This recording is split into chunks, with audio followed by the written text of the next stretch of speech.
Chapter 1785. The next day, as soon as the sun rose, everyone came out of their tents and gathered around the extinguished bonfire. Before they gathered, Linley had already prepared breakfast. Although she was a prideful young lady, she was still as virtuous as ever. Everyone sat around the wooden table made of contracted spirits, and enjoyed the sumptuous dishes on the table, eating breakfast in a harmonious atmosphere. Halfway through, Noah brought up the main topic. Today is the last day of the preliminaries of the Elven Sword Dance Festival. The competition will be announced at noon.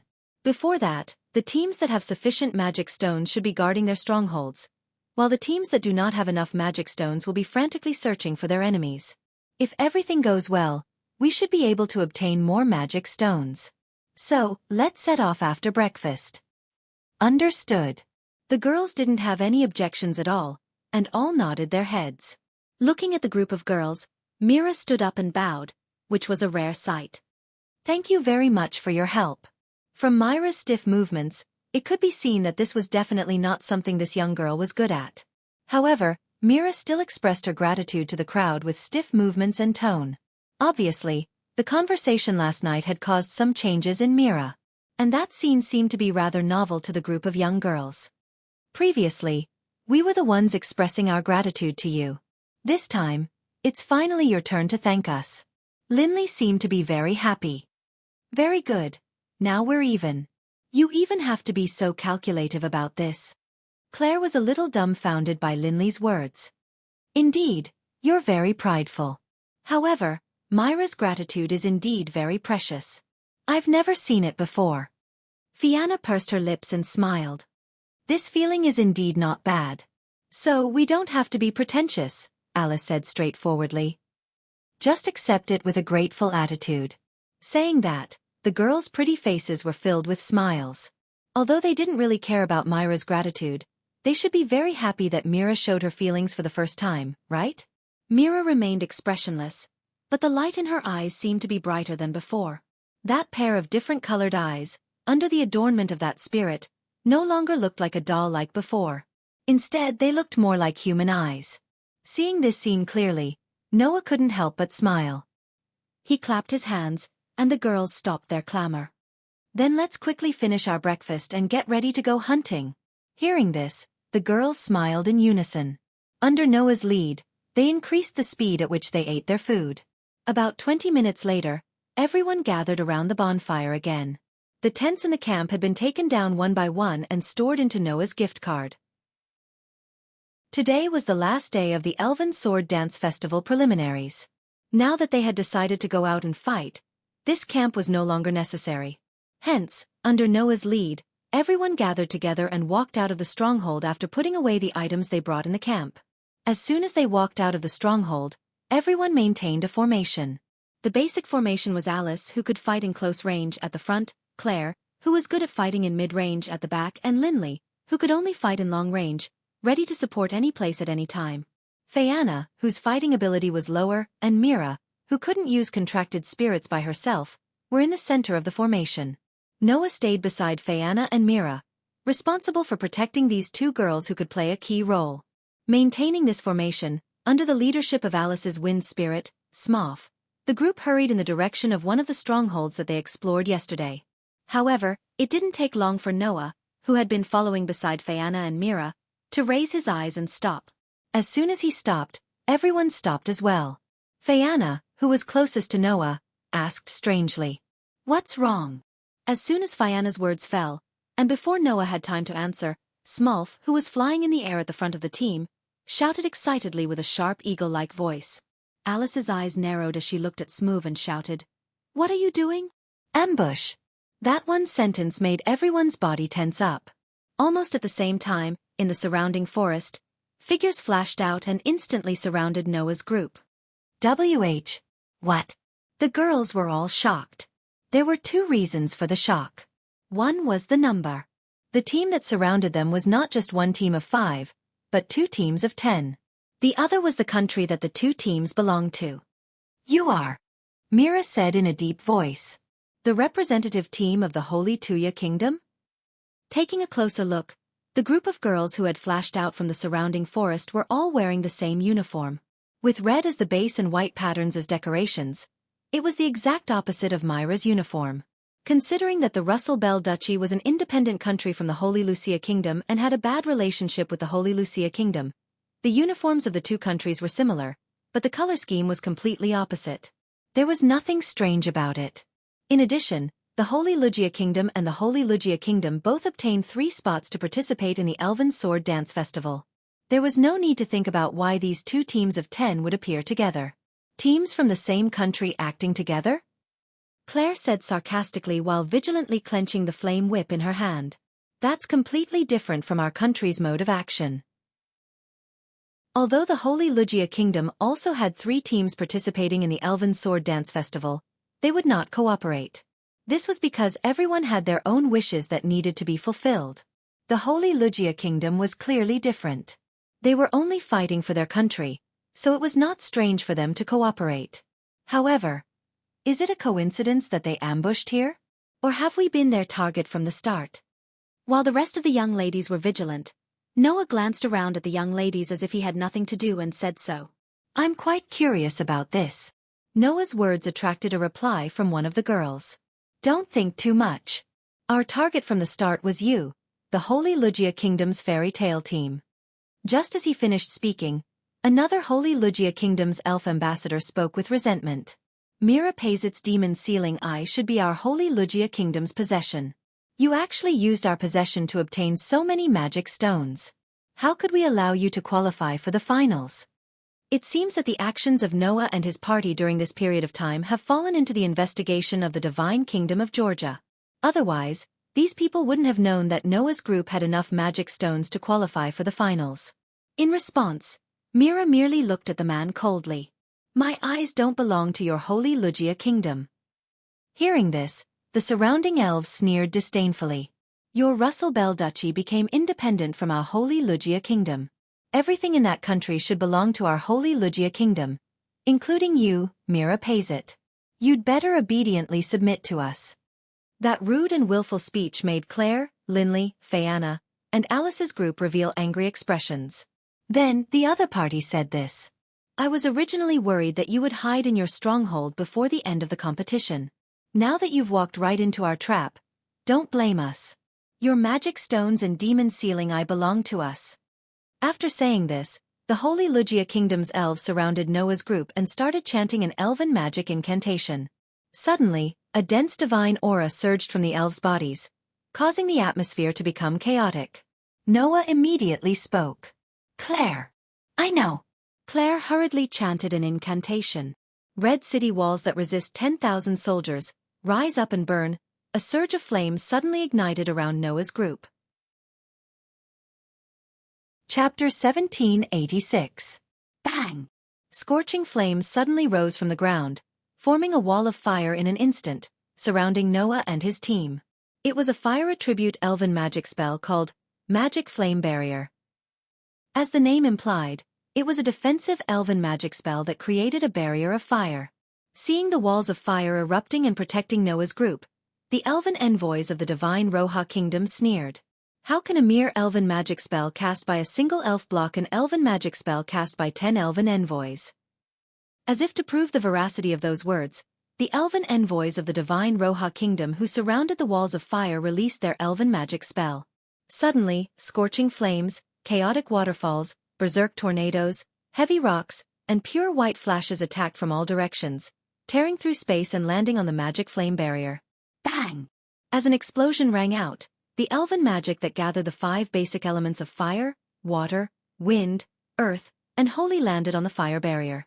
It blasted apart the fire barrier in an extremely clean and efficient manner, stirring up dense gales and violent flames that swept out in all directions. The commotion was so loud that all of the elves hiding in the surrounding forest were scared away. Like birds and beasts, they fled in panic. Fortunately, the waves of fire weren't strong enough to set the surrounding trees ablaze, and only illuminated the faces of the elven envoys of the Divine Roha Kingdom, revealing the disdain on their faces. Generally speaking, most elven envoys who maintained their purity wouldn't have such a blatant display of disgust. However, these elven envoys of the Divine Roha Kingdom clearly weren't this type of person. They seemed to be looking down on their opponents from the bottom of their hearts, making them exceptionally hateful. Sure enough, they're just a bunch of rascals who relied on the power of the demon's sealing eye to obtain rich harvests. That's why I said that the people of the divine Roha kingdom are too naive. They actually let a bunch of students obtain the spots to participate in the Elven Sword Dance Festival. Since they're noble elven envoys, they should be like us and be tempered by the country like the military. That's what true strength is. That's right. In the end, they're just a bunch of greenhouse-like rookies living in the academy. They can't compare to us. The elven envoys of the divine Roha kingdom gazed at the location of the explosions and the berserk waves of fire and mocked without restraint. After all, it was precisely because Noah's group was only students that the elven envoys of the divine Roha kingdom, who thought themselves to be high above and had undergone strict military training, would look down on them. However, the fact that these people had such a reaction also proved how naive they were. In the next moment, two delicate shouts resounded. Dance, the scarlet flames of destruction. Ice fangs of ice penetrate the enemy. The clear and delicate shouts made the laughter of the elven envoys of the divine Roha kingdom come to an abrupt halt. Soon after, surging flames and ice crystal-like arrows intertwined and fell from the sky like a fire dragon and an ice dragon. As they spun, they fell into the encirclement of the elven envoys of the divine Roha kingdom like two thunderbolts. Boom! The moment the dual attack of ice and fire landed on the ground, it suddenly exploded just like the previous explosion. It stirred up layers upon layers of impact winds and violent waves of fire. Like a wave, it surged towards the surroundings. Among them, ice arrows were also mixed in. They were like bullets that were shot out of a gun, shooting out in all directions. Caught off guard, the elven envoys of the divine Roha kingdom could only miserably fall to the side and dodge the shock waves, berserk waves of fire, and random ice arrows. Under such circumstances, the incoming shock waves, berserk waves of fire and chaotic hail of ice arrows all landed on the surrounding trees, blasting them apart and causing them to fall one after another.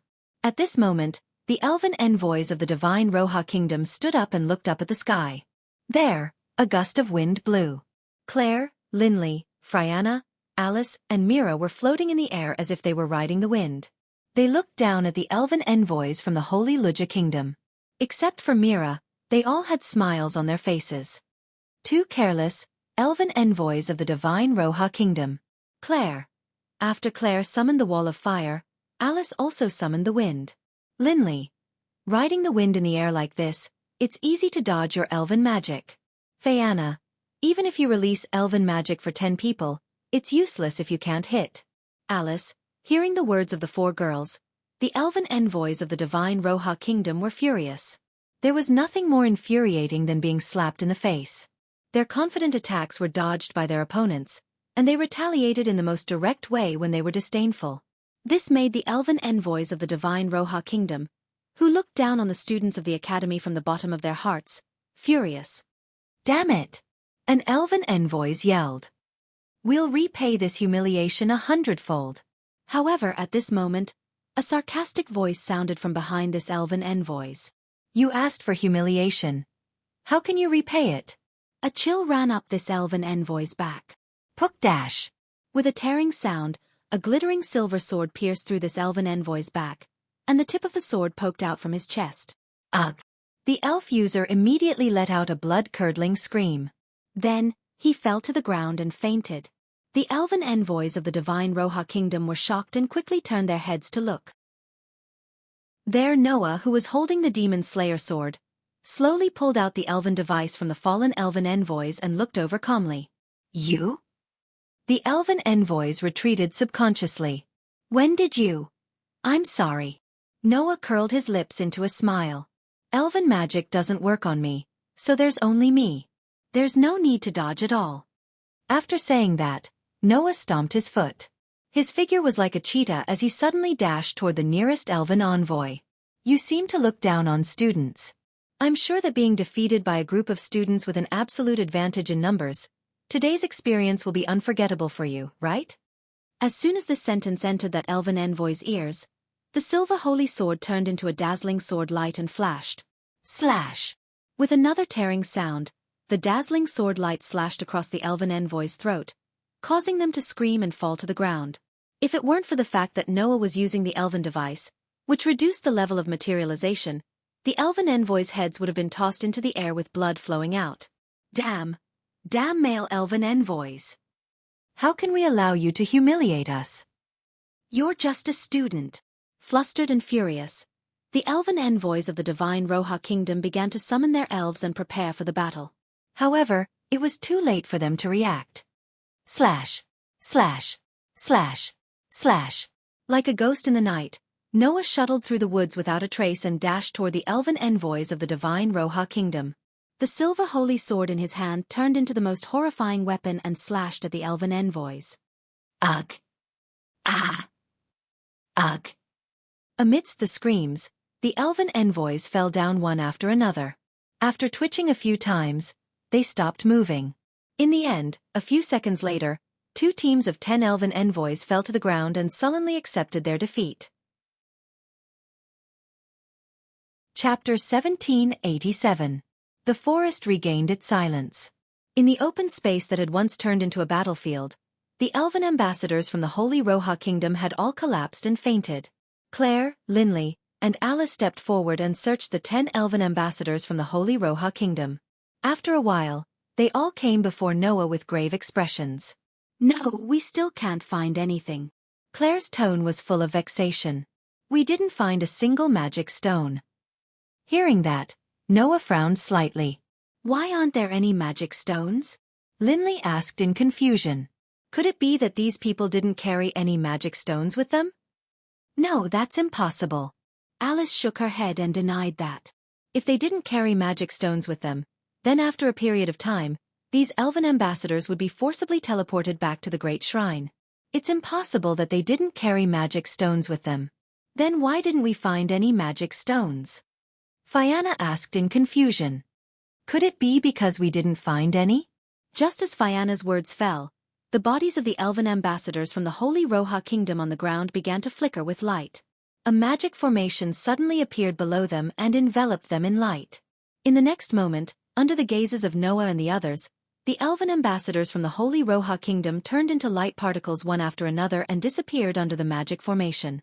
This scene caused the group of young girls to look at each other in dismay.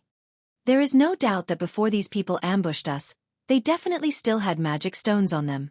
However, after we defeated them, the magic stones on them disappeared. This teleportation phenomenon is the best proof. Noah turned his head and looked at Mira. Mira, what do you think? Mira was silent for a moment and then said, I'm afraid that the elven envoys of the Holy Courier Kingdom had already decided before they ambushed us that no matter what the outcome was, they would place all their magic stones on the remaining team before the end of the competition or before they were defeated and allowed that team to advance to the next round. Myra's words made the girls' hearts tremble. So that's how it is. Claire smacked her lips. These people have already set up a teleportation magic spell on themselves. Are they planning to gather all the magic stones on the last remaining team of the Holy Roha Kingdom? After all, although the strength of these elven envoys is not bad, it's unlikely for them to win in the finals. The Holy Courier Kingdom should have ordered them to assist the real trump card team, right? Viviana sighed. Without a doubt, that's Luminalise Saint Rachette's team. Of the 3 parties from the Holy Roha Kingdom, the one with the highest chance of victory was naturally Luminaris's party, who had fought Lillian Asubble in the finals of the Elven Sword Dance Festival 3 years ago. Luminaris was the true trump card of the Holy Teja Kingdom. She was definitely not inferior to Leola of the Dragon Duchy of Doragonia. Based on the Holy Teja Kingdom's policy of treating the elven envoys as soldiers, it wasn't strange for the other 2 parties to assist Luminaris's team and help them win. Therefore, before the elven envoys of the Holy Teja Kingdom decided to ambush Noah's party, they should have already decided that regardless of whether they succeeded or not, they would activate the teleportation magic spell on themselves and send all the magic stones to Luminaris's team to help them advance. I thought they were just a bunch of arrogant fellows. I didn't expect to be tricked in the end, Alice said with some admiration. In the end, they're still elven envoys who aim to be soldiers? It seemed that Alice, who came from a martial arts family, had changed her opinion of the elven envoys of the Holy Teja Kingdom. However, that wasn't strange. After all, the Frangelto family was the one in charge of the military of the Holy Teja Kingdom. In other words, we fought for nothing this time? Lynn Siley pouted, feeling rather indignant. What a hateful result. You should be content, Noah said with a chuckle. Generally speaking, being ambushed by two parties of 10 elven envoys from the same kingdom would most likely result in total annihilation. It's already considered good that we were able to turn the tables and defeat them without any casualties. Noah's words made the girls ponder for a while, and they agreed with him. However, it's true that we fought for nothing, Noah reminded. Being entangled by the elven envoys of the Holy Taja Kingdom has indeed wasted a lot of our time. There's not much time left before the end of the competition, and we have to hurry for Myra's sake. The girls nodded in agreement. However, just as Noah was about to give the order to set off, a hand tugged at the corner of his shirt. "Thank you for thinking of me." Mira looked at Noah, and her heterochromatic eyes flickered slightly as she said this. "However, it's fine to stop here." Myra's words stunned everyone. "It's fine to stop here?" Noah asked with uncertainty. "Do you mean that we don't have to continue collecting magic stones?" "Yes." Mira nodded and said without any confusion or hesitation as usual. "There's not much time left before the end of the competition, and there aren't many teams left. Next, whether it's attacking the stronghold or encountering other teams, it will be much more difficult than before. In the end, not only will we not get anything, we might even lose the magic stones we have. I feel that we don't have to continue increasing the risk." "But, is this okay?" Noah looked at Mira. "I think that with only 11 magic stones, it will be difficult to advance to the finals. With all my teammates dead and only one person left, it's already a good result to be able to obtain 11 magic stones." Mira met Noah's gaze. "So, I think it's fine to stop here." Noah didn't know what to say. Because, even though that was the case, would the Rosabelle Kingdom be satisfied with just a good result? Those fellows who wanted to use Mira as a weapon wanted to win the Elven Sword Dance Festival. Not a good result.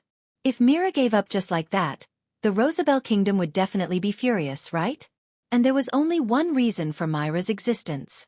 That was to win the Elven Sword Dance Festival. If this goal failed, Noah could imagine what would happen to Mira. However, Mira definitely knew this, so why would he give up suddenly?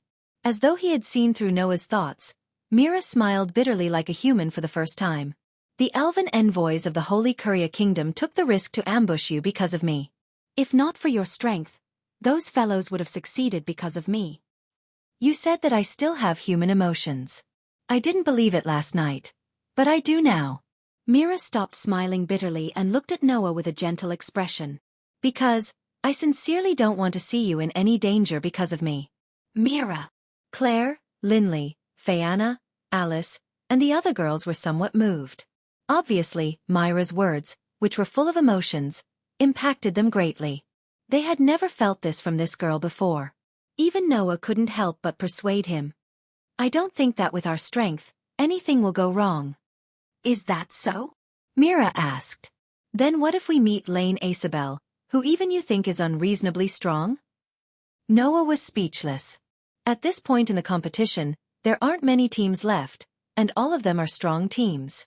"There is a possibility of meeting a purgatory apostle," Mira said sincerely. "So, it's fine now." Noah was speechless. Noah sighed, reached out his hand, and patted Myra's head.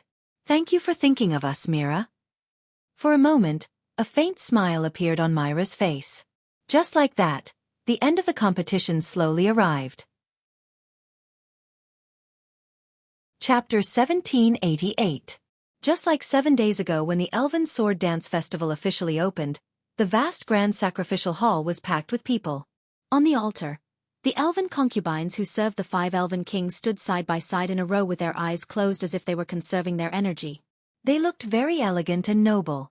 Clang! At a certain moment, the teleportation circle on the altar flashed with a dazzling light that illuminated the entire grand sacrificial hall, causing the audience to squint their eyes slightly. In the dazzling light, the elven envoys suddenly appeared one after another. "Oh!" Looking at the elven envoys who were teleported back, the audience around them cheered enthusiastically. This was because the elven envoys who were teleported back until now were all strong players who had not been eliminated until the end. Because of this, these elven envoys were qualified to receive everyone's cheers and cheers. Noah, who was also teleported back, opened his eyes. Before he could confirm if his teammates were beside him, a large number of gazes gathered on him. Noah paused for a moment when he sensed their gazes, and then he scanned his surroundings. He saw that almost all the audience around him were staring at him, cheering and discussing at the same time. Is that the male elven envoys who fought with the strongest sword dancer on the first day of the Elven Sword Dance Festival? That was so exciting, that sword dance. Yeah, I saw it too. I didn't expect that male elven envoys to be so powerful. Moreover, he used the same sword technique as Liana Subble. That's amazing. Similar words were constantly heard from the cheering audience around them, causing the elven envoys of the other teams who were also teleported back to turn their gazes to Noah. Noah raised his eyebrows as he faced the gazes of the crowd. He almost forgot that during the competition, the images of the battles in the forest would be sent back to the grand sacrificial hall by the elven envoys of the gods' parliament for everyone to see. On the first day of the Elven Sword Dance Festival, Noah suddenly went to the elven envoy of the Purgatory Apostles and performed a sword dance with Lena Subble. He was also transported to the great shrine in perfect condition, right? That sword dance must have given these spectators a great shock. Therefore, the moment Noah appeared, he immediately became the focus of everyone. The enthusiastic cheers and discussions made Claire, Linley, Fianna, and Alice somewhat bewildered. Claire lowered her voice and asked Noah in astonishment. What did you do to the Purgatory Apostle on the first day? It's nothing. Noah smiled bitterly. It's just a fight. Don't make a fuss. After saying that, Noah raised his eyes and looked past everyone at the corner of the altar. Over there, the elven envoys belonging to the Purgatory Apostles were still wearing their black robes. Their faces were completely covered, as if they were trying to reduce their presence. They quietly stood in a row. However, Noah could clearly feel the gazes of the Purgatory Apostles. Some of the gazes were full of anger, some were full of fear, and some were full of resentment. The gaze full of anger came from Mao Ya. Come to think of it, at that time, Mao Ya didn't have any power to fight back in Noah's hands, which made her very angry. The gaze full of fear came from Lily. After seeing Noah's terrifying strength, this girl from the Elfie clan already regarded Noah as an undefeatable enemy. And the gaze full of resentment came from Sarah. For this extremely prideful witch, Noah killing her without any explanation was probably the biggest humiliation of her life. On the other hand, Lotus and Red Lotus glanced at Noah at the beginning, then lowered their heads and hid their faces under their hoods. No one knew what they were thinking. Noah smirked at the completely different reaction of the group of people. He no longer paid attention to them. At this time, on the altar, the 5 elven envoys opened their eyes at the same time. The surrounding cheers suddenly stopped abruptly and disappeared completely. On the altar, the elven envoys all looked at the 5 elven envoys. Under everyone's gaze, one of the elven envoys stepped forward. Now, I will announce the results of the Elven Sword Dance Festival preliminaries. Please look at the screen here. After saying that, the elven envoys raised her hand, holding a piece of elven oregon. The fairy ore emitted a dazzling light and released a screen. It was like a projection that was projected above the altar. On the screen, the results of the Elven Sword Dance Festival preliminaries were imprinted in everyone's eyes. First place, Alpha Empire's Purgatory Apostle Team, Magic Stones obtained, 35. Second place, Audisia Empire's Fairy's Tale Team, Magic Stones obtained, 29. Third place, Holy Georgia Kingdom's Saint Knights Team, Magic Stones obtained, 21. Fourth place, Duragunia Dragon Duchy's Dragon Emperor Knights, Magic Stones received, 15. As for the remaining 20 Magic Stones, Russell Bell Duchy's Lipa Legion team had 11 Magic Stones and was ranked 5th. Unfortunately, they couldn't enter the top 4 and couldn't advance to the finals. The rest of the Magic Stones were scattered among the elven envoys who were lucky enough to survive to the end. Naturally, they couldn't stand out.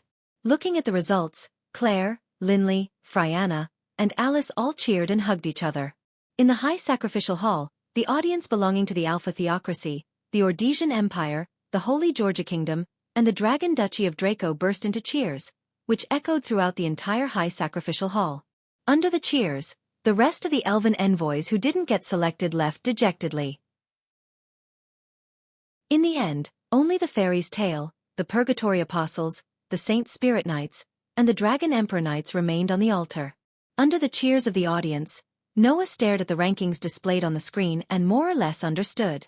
Sure enough, that little girl called Mao Ya also has a tactical level elven envoys? If it wasn't for the powerful elven envoys that were specially used for war and could attack the strongholds full of enchantments, traps and envoys, then the Purgatory Apostles' elven envoys shouldn't have gotten more than Noah's team. Unless that unfathomable Red Lotus had some big killing trump card that Noah didn't know about. Otherwise, with the type of elven envoys that Lotus had, it should be the same as Noah's holy sword. Because it wasn't suitable for large-scale battles, it couldn't guarantee that the elven envoys would have gotten more than Noah's team. While Noah was deep in thought, the elven envoys on the altar continued to announce the results. Before the start of the finals, we will hold a ceremony to express our gratitude to the Elven King. The contestants who have qualified for the finals will have 2 days to rest and recuperate. We look forward to your most beautiful sword dance for the great Elven King, and at the same time, show your strength to the world. After that, the elven envoys bowed and saluted in unison. Then, under the cheers of the audience, they slowly left the hall. Almost at the same time, the elven envoys under the Purgatory Apostles' elven envoys left silently. The Saint Spirit Knights also left under the lead of a young girl. However, before leaving, the girl seemed to have glanced at Noah's direction. Noah knew. That girl was most likely Luminaris. Obviously, the other party already knew who defeated the other 2 teams of the Holy Curia Kingdom. It seemed that in the finals, not only the Purgatory Apostles, but also the Saint Knights might have their eyes on him. Just as Noah was thinking this, another scorching gaze was cast on him. Noah turned his head and looked over. He saw Leola looking at Noah with eyes full of fighting spirit. After a while, she led the team and left the scene. Well, maybe everyone will have their eyes on me. Of course, this matter would only need to be considered during the finals. Now, Noah had one more thing to do. Chapter 1789. On the top floor of a high-class hotel on the Holy Floating Island, in a luxurious room, Mira lowered her head and closed her eyes as she stood in the middle of the room. In front of Mira, near the window, a man in a luxurious suit had his back facing her. He did not say a word, and the atmosphere was heavy. Outside the window, people were still discussing the results of the preliminaries of the Elven Sword Dance Festival. Naturally, the people who were mentioned the most were the top 4 teams in the preliminaries. The Purgatory Apostles of the Alpha Theocracy, the Fairies' Tale of Austria, the Saint Knights of the Holy Kingdom of Georgia, the Dragon Knights of the Dragon Duchy of Doragonia, the man said in an extremely cold tone as he read out the countries and representative teams that people had been talking about enthusiastically one by one. Originally, they should have mentioned the Lipa division of the Luo-Subal Duchy. Hearing this, Mira seemed to have nothing to say and continued to stand there quietly. In response, the man's tone became even colder. "Don't you have anything to say to me?" Mira was silent for a moment before she spoke. "I don't have anything to say, Your Highness." The man in the luxurious suit was the Prince of the Ruzabel Duchy. At the same time, this prince was also the culprit who bought Mira, whom her parents were afraid of, with money. In order to let Mira win in the Elven Sword Dance Festival, he did not hesitate to deprive Mira of her human emotions and implant the mission of winning in the Elven Sword Dance Festival. Unfortunately, the dream was beautiful, but the reality was too cruel. Not to mention winning, the Ruzabel Duchy did not even make it into the top 4. They were just in 5th place and announced their honorable exit in this year's Elven Sword Dance Festival. Of course, to the prince, this result was not honorable at all. "Don't you have anything to say?" The prince turned around with a cold smile on his face. "No, you should have a lot of things to tell me. For example, why didn't you win?" The entire process of the Elven Sword Dance Festival would be transmitted back to the Great Sacrificial Hall for all the spectators to see. Therefore, the Prince of the Rosibel Duchy clearly knew what kind of performance the Lipa division led by Mira was capable of. "The first day has just passed.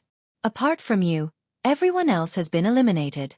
That is undoubtedly your fault," the Prince of the Luo-Subal Duchy said coldly. "You chose the wrong strategy. You didn't expect the Odisha Empire's Fairy's Tale to leave the stronghold and ambush you instead, leading to the elimination of your teammates. That was indeed a mistake on Myra's part." So, Mira did not refute. However, under such circumstances, you were still able to win the alliance with Fairy's Tale and prevent the team from being directly eliminated. That is your contribution. The Prince of the Rosabel Dukedom said faintly. "It's just that you still didn't win. Since that's the case, no matter how great your contribution is, it can't make up for your mistake." I only want to ask you. The gaze that the Prince of Luo-Subal Duchy cast on Mira turned from cold to furious.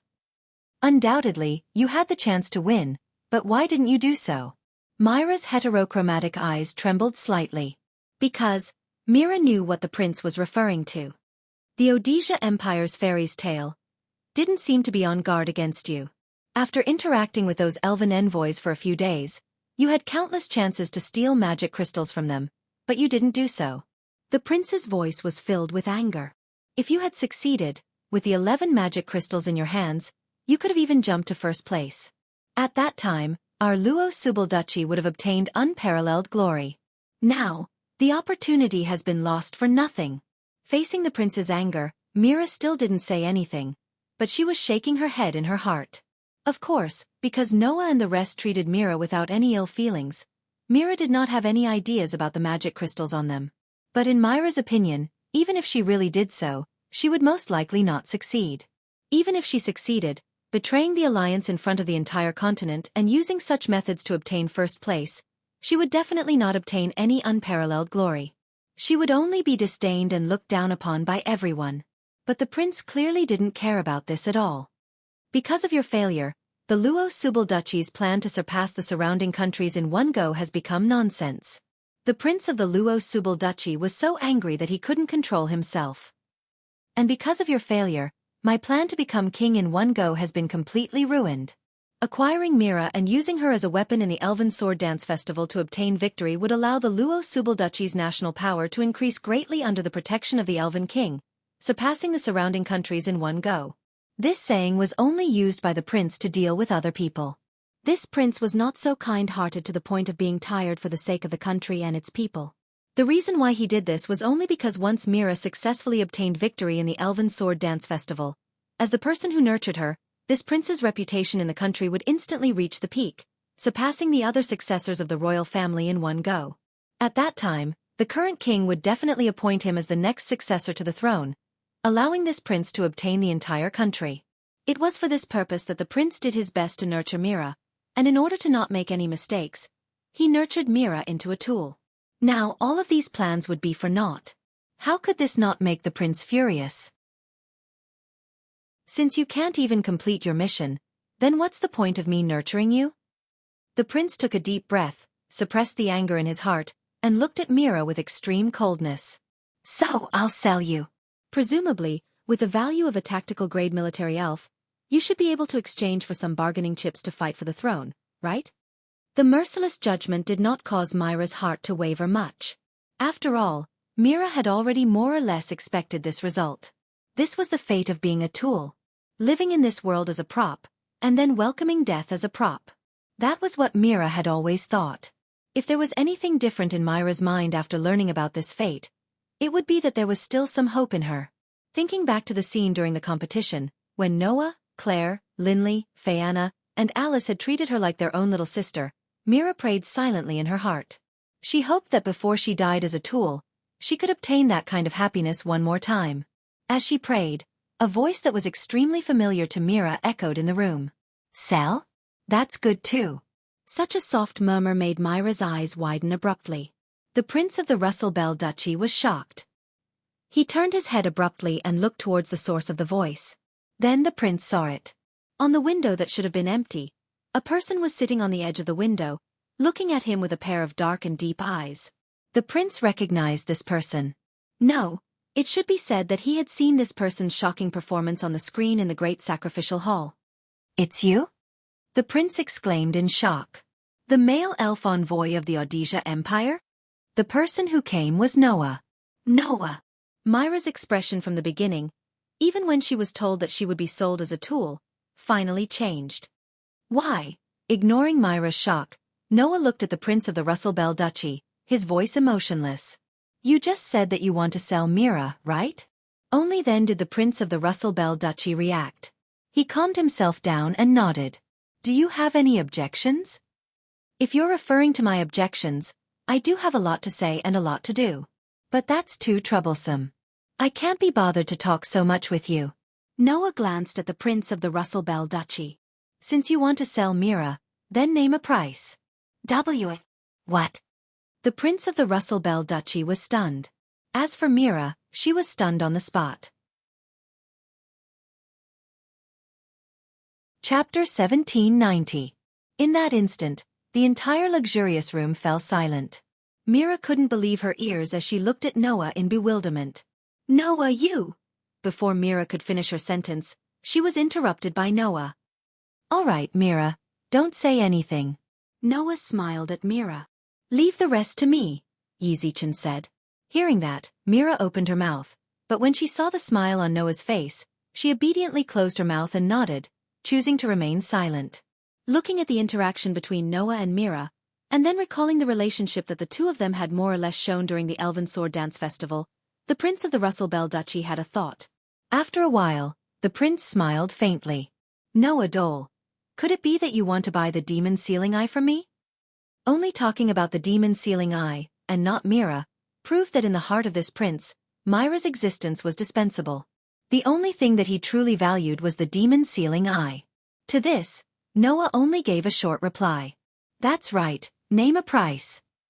The short reply caused the Prince of the Russell Bell Duchy to swallow most of the words he had prepared in his heart, unable to say them. From those words, one could tell that Noah didn't want to talk to him at all. A mere elven envoy actually dared to treat a prince of a country with such an attitude. This would only give rise to one feeling. That was, the other party didn't even put this prince in his eyes. The Prince of the Russell Bell Duchy couldn't help but feel some anger in his heart. However, as a member of the Wong family, this prince wasn't at the level where he couldn't control his emotions. Thus, the prince forcefully suppressed the anger in his heart, and the smile on his face became a little unsightly. "Since you've seen the power of the Demon Sealing Eye's tactical grade military elven during the Elven Sword Dance Festival, then you should know that it isn't that easy to buy it with the wealth of an elven envoy, right?" A tactical military sprite was a precious military resource even in those big countries. Therefore, even though most of the elven envoys were from noble families, it was still very difficult for them to afford a tactical military elf. At least, as far as the Prince of the Russell Bell Duchy knew, other than the royal family, the only ones who could afford tactical military elves were the four major nobles. Coincidentally, 3 of the 4 great nobles of the Austro-Hungarian Empire were related to Noah. The 3 great nobles were Elstian, Laurenfrost, and Frangelto. Coincidentally, it was the family that Claire, Linley, and Alice were from. As for Fayanna, she was the second princess of the kingdom. She belonged to the royal family and had a higher status than the 4 noble families. From the looks of it, if Noah's teammates were to make a move, it wasn't impossible for them to obtain a tactical military elf. But as far as I know, the Elstian family has already declined, and their title has been stripped. The second princess of the kingdom is also no longer valued by the royal family because of the lost elven concubine. Although the remaining Laurenfrost and Frangelto families still have power, they shouldn't be willing to spend a large sum of money to buy a tactical military elf just because of the request of a few juniors, right? The Prince of the Russell Bell Duchy said with assurance. "Then, what do you plan to use to complete this deal with me?" The prince's words made Noah frown slightly. Seeing this, the Prince of the Russell Bell Duchy thought that he had made things difficult for Noah. Who knew that in the next moment, Noah would directly say this. "You don't have to worry about how I should do it. Just give me a price and don't talk so much nonsense." "You!" The Prince of the Russell Bell Duchy was enraged, and his breathing became hurried. He suppressed his anger and spoke while gritting his teeth. "All right, since that's the case, I'll be direct. I don't need you to give me anything valuable. However, you have to obtain victory in the Elven Sword Dance Festival and help me make a wish in front of the Elven King. If that's the case, I'll give you the Demon Sealing Eye." The Prince of the Russell Bell Duchy's intentions were finally exposed. That's right, this prince wanted to obtain the Elven King's wish. Apart from obtaining the protection of the Elven King, those who obtained victory in the Elven Sword Dance Festival would also be able to obtain a wish from the Elven King. With the elimination of the Lipa division, the previous plan had gone down the drain. If the Prince of the Rosabelle Duchy wanted to achieve his wish to sit on the throne, relying on this wish was undoubtedly the fastest way. As long as Noah obtained victory in the Elven Sword Dance Festival and helped him make the wish of obtaining the throne, this prince's ambition would be able to succeed. This was why this prince had said so much nonsense to pave the way. Noah was able to fight head-on with Lena Subble on the first day of the Elven Sword Dance Festival without losing. Such an elven envoy could definitely obtain victory in the Elven Sword Dance Festival.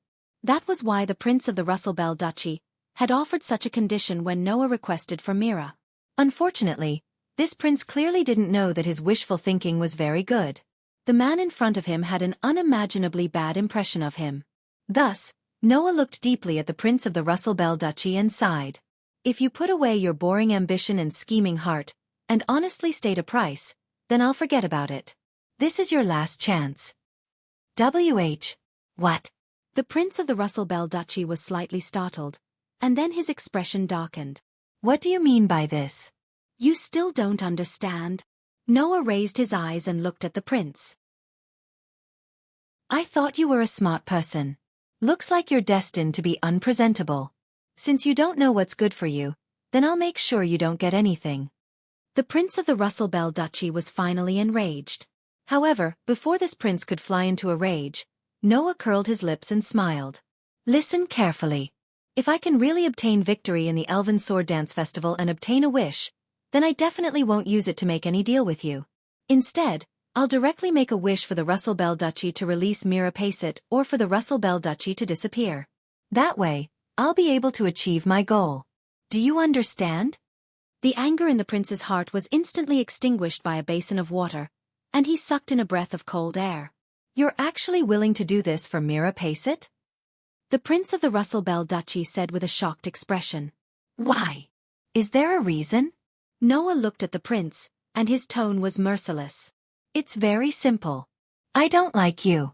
Since we both need a wish to achieve our goal, then do you think I'll choose a method that benefits you? You! The Prince of the Russelbell Duchy was trembling with anger. You're just an elven envoy. How dare you speak to the prince of a kingdom like this? Aren't you afraid that Afraid of what? You'll go to the Audisia Empire and sue me? Say that I have to be punished for threatening you? Otherwise, the diplomatic relations between the Audisia Empire and the Russelbell Duchy will be strained? Noah said with a smile that wasn't a smile. What gave you the confidence to think that the Audisia Empire would punish an elven envoy who obtained victory in the Elven Sword Dance Festival for a small kingdom?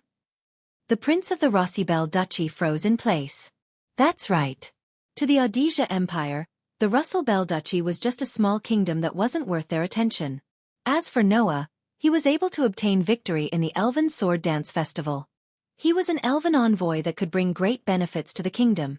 Under such circumstances, would the Audisia Empire care about the complaints of the Russelbell Duchy? At that time, in order to not offend the Audisia Empire, the royal family of the Russelbell Duchy might even throw this prince into the cold palace. Only then did the prince realize what was going on. In front of Noah, he didn't have any sense of superiority. Thus, the prince slumped his shoulders in defeat. Seeing this, Mira knew. She had decided where she belonged. Chapter 1791. In the end, in order to prevent Noah from being disgusted by him, he made such a cruel wish when he won the Elven Sword Dance Festival. In the end, the Prince of the Russelbell Duchy didn't even dare to offer a price to Noah. He directly transferred Mira's ownership to Noah as if he was trying to curry favor with him. In other words, this prince had given away the tactical military sprite in a way that did not require anything in return. That was enough to be condemned as a prodigal son by others. Even if he was a prince, the Russelbell Duchy was still a small country. Giving away a tactical-level military elf just like that was a prodigal act no matter how one looked at it. However, this was also a way to avoid disaster, right? If he didn't take advantage of this time to change Noah's impression of him, the Prince of the Russelbell Duchy had a premonition that if Noah really won the Elven Sword Dance Festival, he definitely wouldn't mind making the wish he mentioned before. Since that was the case, he might as well use this method to sell a favor. Although, this favor wouldn't be taken to heart by Noah at all. Just like that, Mira officially left the Russelbell Duchy and was brought back by Noah. After that, Claire, Linley, Fayanna, Alice, and the other girls who found out about this matter were shocked that Noah had done something incredible, but also very happy to accept Mira. Thinking about it, the girls were also very worried about Mira's situation before, right? Therefore, although Noah's actions were unexpected, he received the approval of the girls. However, when it came to the arrangement for Mira, Noah was a little troubled. No matter what, Mira was bought back by Noah from the Russelbell Duchy in a high-profile manner. However, Noah really didn't consider how to arrange Mira after buying her back. In the end, Noah still decided to temporarily arrange for Mira to enter the Alessia Elven Academy. With Myra's aptitude and the fact that she was a tactical military elf in the eyes of the demon sealer, Vath and Grey would most likely accept such an outstanding student without hesitation, right? And with Grey Vath's protection, Noah didn't need to worry about anyone in the Osea Empire targeting Myra's military elves, which would be disadvantageous to her. At this point, Myra's matter came to an end. However, what Noah did not expect was that as soon as he settled Myra's matter, the person he had just mentioned in his mind appeared. Should I congratulate you on passing the preliminaries? In the tower at the center of the floating island, in Noah's room, Grey Vath openly barged into his room and said this as soon as she barged in. Noah, who was thinking about making arrangements for Mira, was stunned by this heroic scene. After a while, he narrowed his eyes. Why are you here? Can't I be here? Grey and Vath said without any change in expression. During the Elven Sword Dance Festival, even the Holy Realm is open to ordinary people, right? In other words, you're here to be a spectator? Noah sighed. Stop lying. The Elven Sword Dance Festival will also be broadcasted live to the major countries in the human world. Even if you wanted to watch it live, you could have come with us when we set off. What's the point of delaying it until now? At that time, you were only here to participate in the competition. You didn't even qualify for the finals. There's no point in watching that level of competition, Grey and Vath said mercilessly. Apart from the short confrontation between you and Lotus, the rest of the competition isn't worth watching. As expected of the existence known as the strongest elven user on the continent, the winner of the Elven Sword Dance Festival 24 years ago. You're really something. Noah knew that there was no point in continuing to talk nonsense with Grey and Vath, so he decided to lay his cards on the table. All right, just say what you want to say. You're the one who asked me to participate in the Elven Sword Dance Festival. Don't tell me you don't have your own motives. Until now, Noah still didn't understand why Grey and Vath had tried so hard to get him to participate in the Elven Sword Dance Festival. Although Noah had thought at the beginning that Grey and Vath simply wanted to get the protection of the Elven King, or to achieve something through Noah, it didn't seem to be the case now. Grey and Vath definitely had some other plans. Noah was absolutely sure of that. Perhaps Grey and Vath had seen through Noah's thoughts, but they let out a rare bitter laugh. All right, kid, don't look at me like that. I didn't ask you to participate in the Elven Sword Dance Festival for any other reason. If I have to say it, I just wanted you to stop some people from achieving their goals. Stop some people from achieving their goals? Noah frowned slightly. Are you referring to Lotus? No. Grey and Vath looked straight at Noah. Lotus isn't dangerous. The truly dangerous person is that person called Red Lotus. Noah's eyes flickered upon hearing Grey and Vath's words. Grey and Vath spoke as expected after seeing Noah's reaction. It seems like you've also noticed that the elven user isn't simple. Not simple. Indeed not simple. How could a guy who could remain unfazed when Noah and Lotus unleashed their full power be a simple person? But in terms of strength, even if that elven user is comparable to Lotus, he can't be considered more dangerous than her, right? Noah looked at Grey and Vath. Lotus is terrifyingly powerful. Of course, I know that Lotus is terrifyingly powerful. After all, I've been with her for a whole year. So, I know that Lotus has long surpassed me in my prime. She possesses strength that is on a completely different level from humans. Grey and Vath calmly analyzed. But, Lotus's purpose is to have a showdown with you. This purpose isn't dangerous at all. Noah understood what Grey and Vath meant. You mean? Noah asked with uncertainty. What dangerous purpose does that Red Lotus elf user have? I don't know. Grey and Vath answered simply. However, that person appeared in the Alphys Empire out of thin air and reached some agreements with the higher-ups of the Alphys Empire. Using the funds provided by the Alphys Empire, he purchased a large number of tactical military elves. He even recruited a group of powerful elves under his command, including the orphans of the academy. He purchased a large number of tactical military elves and recruited a large number of elven users. Noah frowned deeply. What does that person want to do? I'm not sure. Grey and Vath shook her head and then looked at Noah. There's only one thing that I'm sure of. That is, with these preparations, It's completely enough to start a war. Noah suddenly fell silent.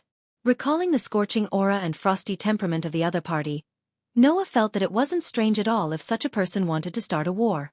Just like what Gray and Vath said, Red Lotus gave off a dangerous vibe. It didn't mean that the other party was more powerful than Lotus, but that the other party had some extremely terrifying thoughts in her heart. Why would such a person want to participate in the Elven Sword Dance Festival? Where did she come from? If she wins just like that, what will happen? Gray and Vath closed her eyes. When I think of this, I can't sit still. That person gives me a very dangerous vibe. That's the purpose of you letting me participate in the Elven Sword Dance Festival. Noah more or less understood. To prevent such a dangerous person from obtaining the right to fulfill her wishes? That's right. If such a person obtains the right to fulfill her wishes, it might really cause irreversible consequences. Not to mention, that person has so many connections with the Alpha Empire, which has a lot of negative rumors. Gray and Vath's face tensed up. And your appearance has given me hope to stop that person. Hearing this, Noah fell into deep thought. It was not until this moment that Noah had a question. Why would Lotus get involved with such a dangerous person? Why did the two of them end up together? Was there a bigger inside story behind this? It's up to you to decide how to deal with such a person. Gray and Vath said as Noah fell into deep thought. I only have one request, and that is to defeat her. Noah nodded lightly. Chapter 1792. Night gradually fell. Noah came out of his room and prepared to go to the place where the girls in the team were and have dinner with them. In the end, after thinking so much, I still can't figure out the purpose of the elf messenger named Red Lotus. Even her identity seems so mysterious. According to Gray and Vath, the first time they noticed the existence of Red Lotus was a very accidental situation. It was mentioned before that the merchants of the Skeleton Alliance would often sneak into the Academy City where the Elven Academy was located and sell spell engravings to some students who were thirsty for power. As the Dean of the Elven Academy, Gray and Vath naturally wouldn't turn a blind eye to this matter. Therefore, they had been arranging for people to monitor the movements of the Skeleton Alliance. And the base of the Skeleton Alliance was in the Alpha Theocracy. In the process of monitoring the Skeleton Alliance, Gray and Vath discovered the existence of Red Lotus. She even found out that she was wantonly purchasing military elves through the channels of the Skeleton Alliance. She inquired about the location of those lonely and helpless elf messengers and recruited them under her command. From the actions of Red Lotus, Gray and Vath found something wrong, so they had been paying attention to the movements of Red Lotus. It was under such circumstances that Gray and Vath got the information that Red Lotus was preparing to participate in the Elven Sword Dance Festival. Gray and Vath, who were keenly aware that something terrible would happen if such a dangerous person won the Elven Sword Dance Festival, finally began to feel nervous. Therefore, later on, the appearance of Noah made Gray and Vath have the idea of training him and letting him participate in the Elven Sword Dance Festival to stop Red Lotus. In addition, Gray and Vath also found out that Red Lotus and Lotus were secretly in contact. However, Gray and Vath did not expect that Lotus would actually walk together with Red Lotus, and even attend the Sword Dance of the Fairies as a representative of the Alpha Theocracy. 4 years ago, the Academy was destroyed due to some unknown incident. Lotus escaped from that place and met me. She spent the next year with me and didn't know anyone other than me. However, after the Fairy Sword Dance Festival ended 3 years ago, Lotus mysteriously disappeared. Even though I sent people everywhere to look for news of Lotus, I still couldn't find her whereabouts. It was only when Lotus broke into the Academy and fought with you that I saw her again. I don't know who Lien has been with and what kind of life she has been living in the past 3 years. If even I can't get any information, it proves that Lien's whereabouts have been deliberately hidden by someone. Perhaps Hong Lien is one of the reasons. The above information was told to Noah by Gray and Vath. This made Noah feel that this matter was very strange. He still remembered that Lotus told Noah this when they met in the Academy because of Versilia's matter. An acquaintance told me that Versilia Eva Farangelto might have transplanted the spell rune, and it was because of me. Gray and Vath said that after coming out of the Academy, until the end of the Fairy Sword Dance Festival, Lotus only had contact with her and didn't know anyone else. So where did this so-called acquaintance come from? Moreover, Lotus also said that the reason why she knew that Versilia might have transplanted the spell rune was because her acquaintance told her that Versilia had been in contact with the people of the Skeleton Alliance.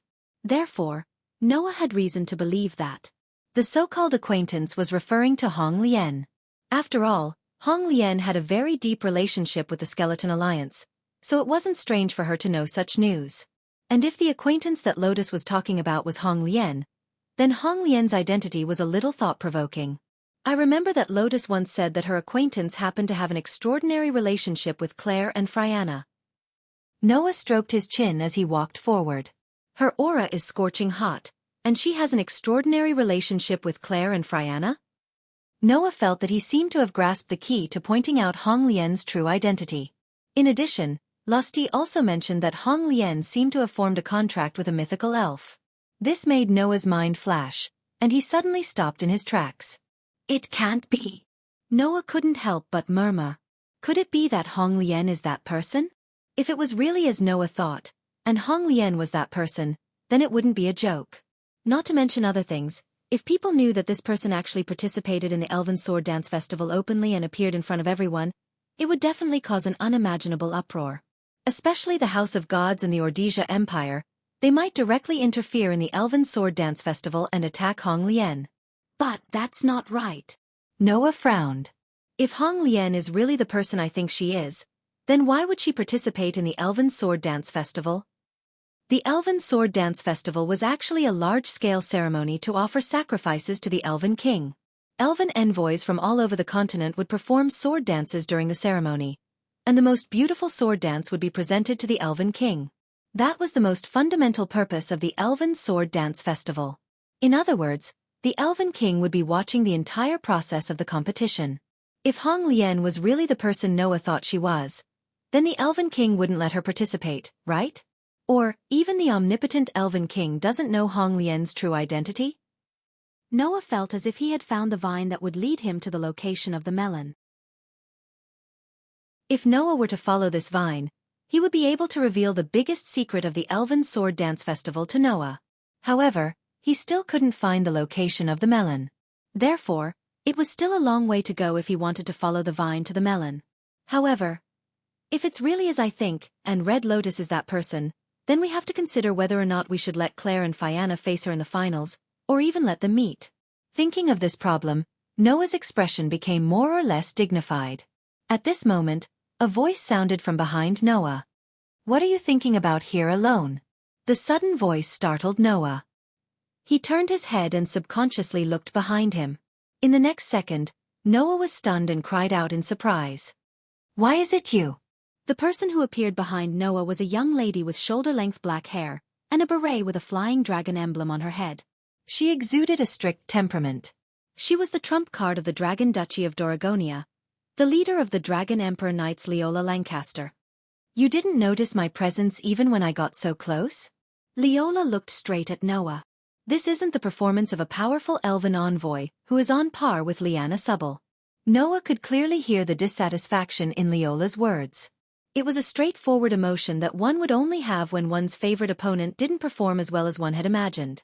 Of course, Noah was indeed too focused on thinking and didn't notice Leola's approach. However, that also proved that Leola didn't approach Noah with any evil intentions.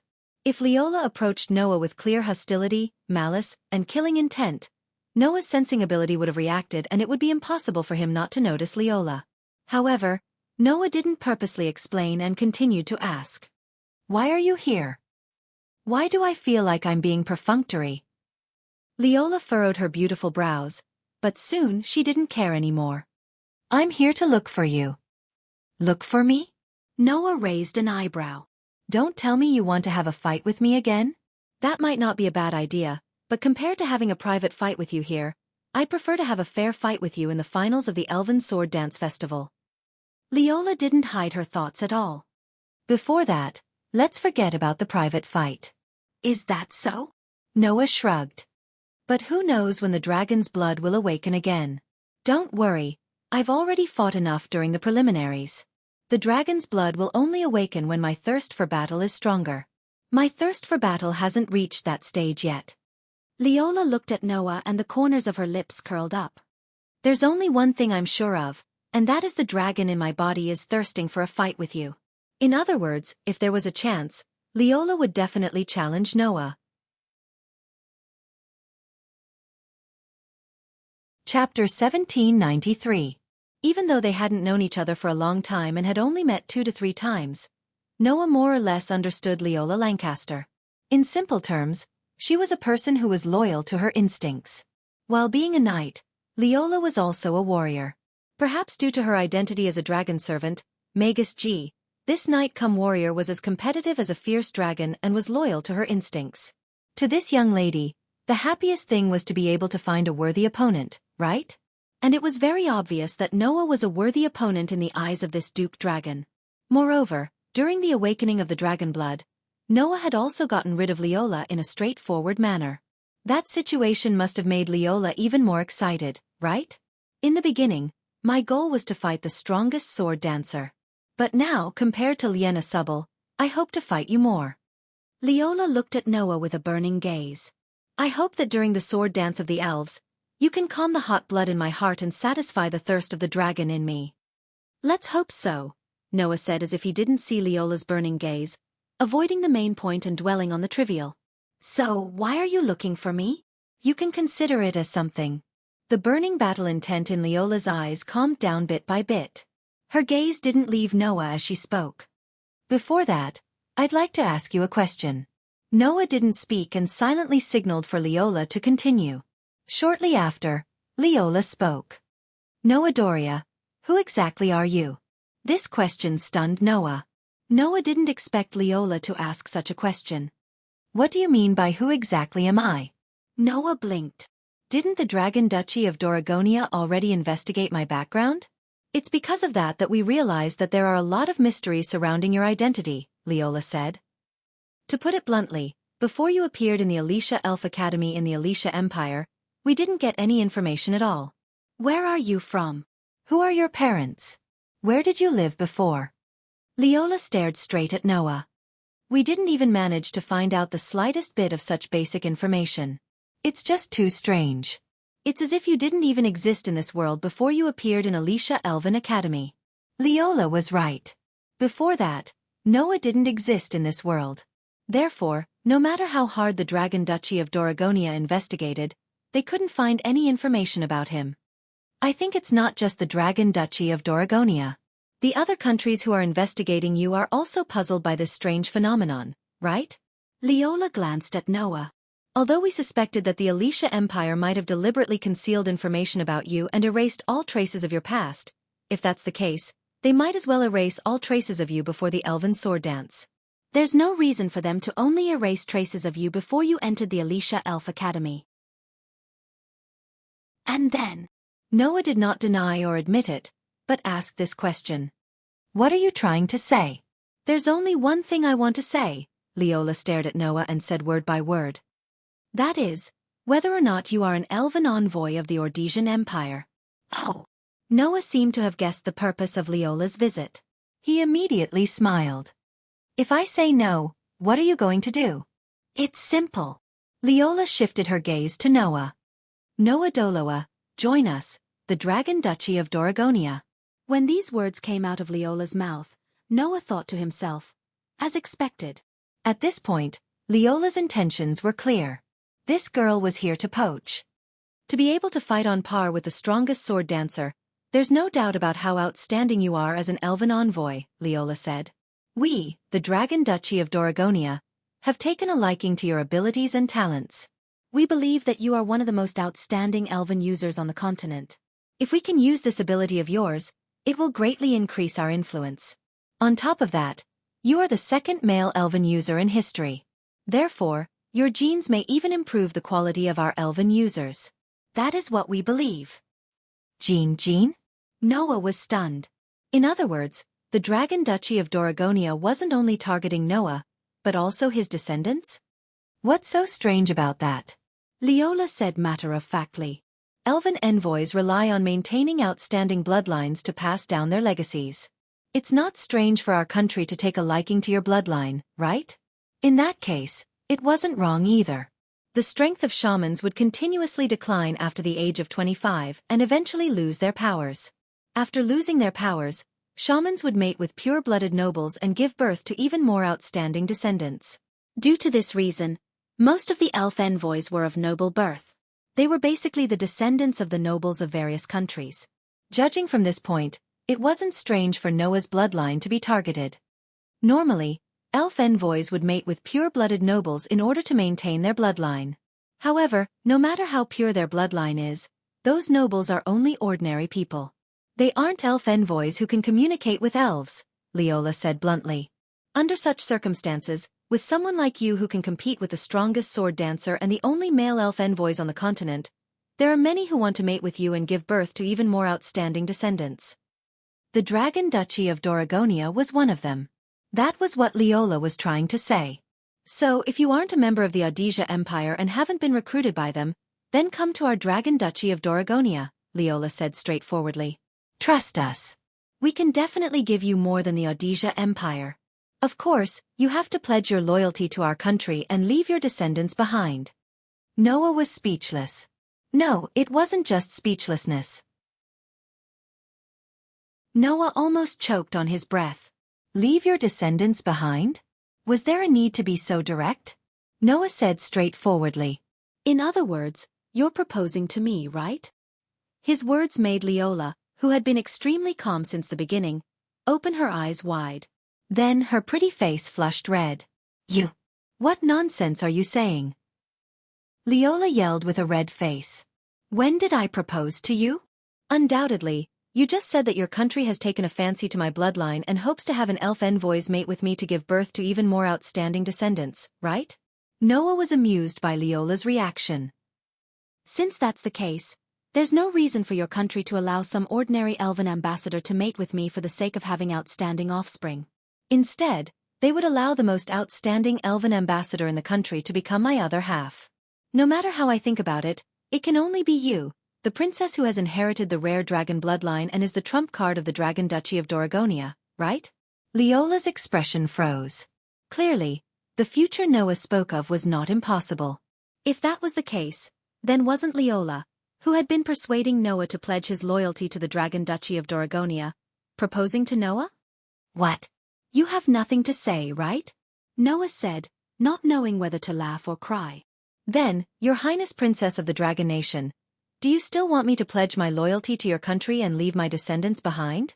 Ugh. Leola didn't know what to say. She could only fidget there with a red face. After a while, Leola glared at Noah. As expected, let's talk about it after you defeat me. After saying that, Leola turned around and left as if she was fleeing from a desperate situation. Seeing this, Noah couldn't help but laugh. As expected, no matter how strong you are, you're still an innocent witch.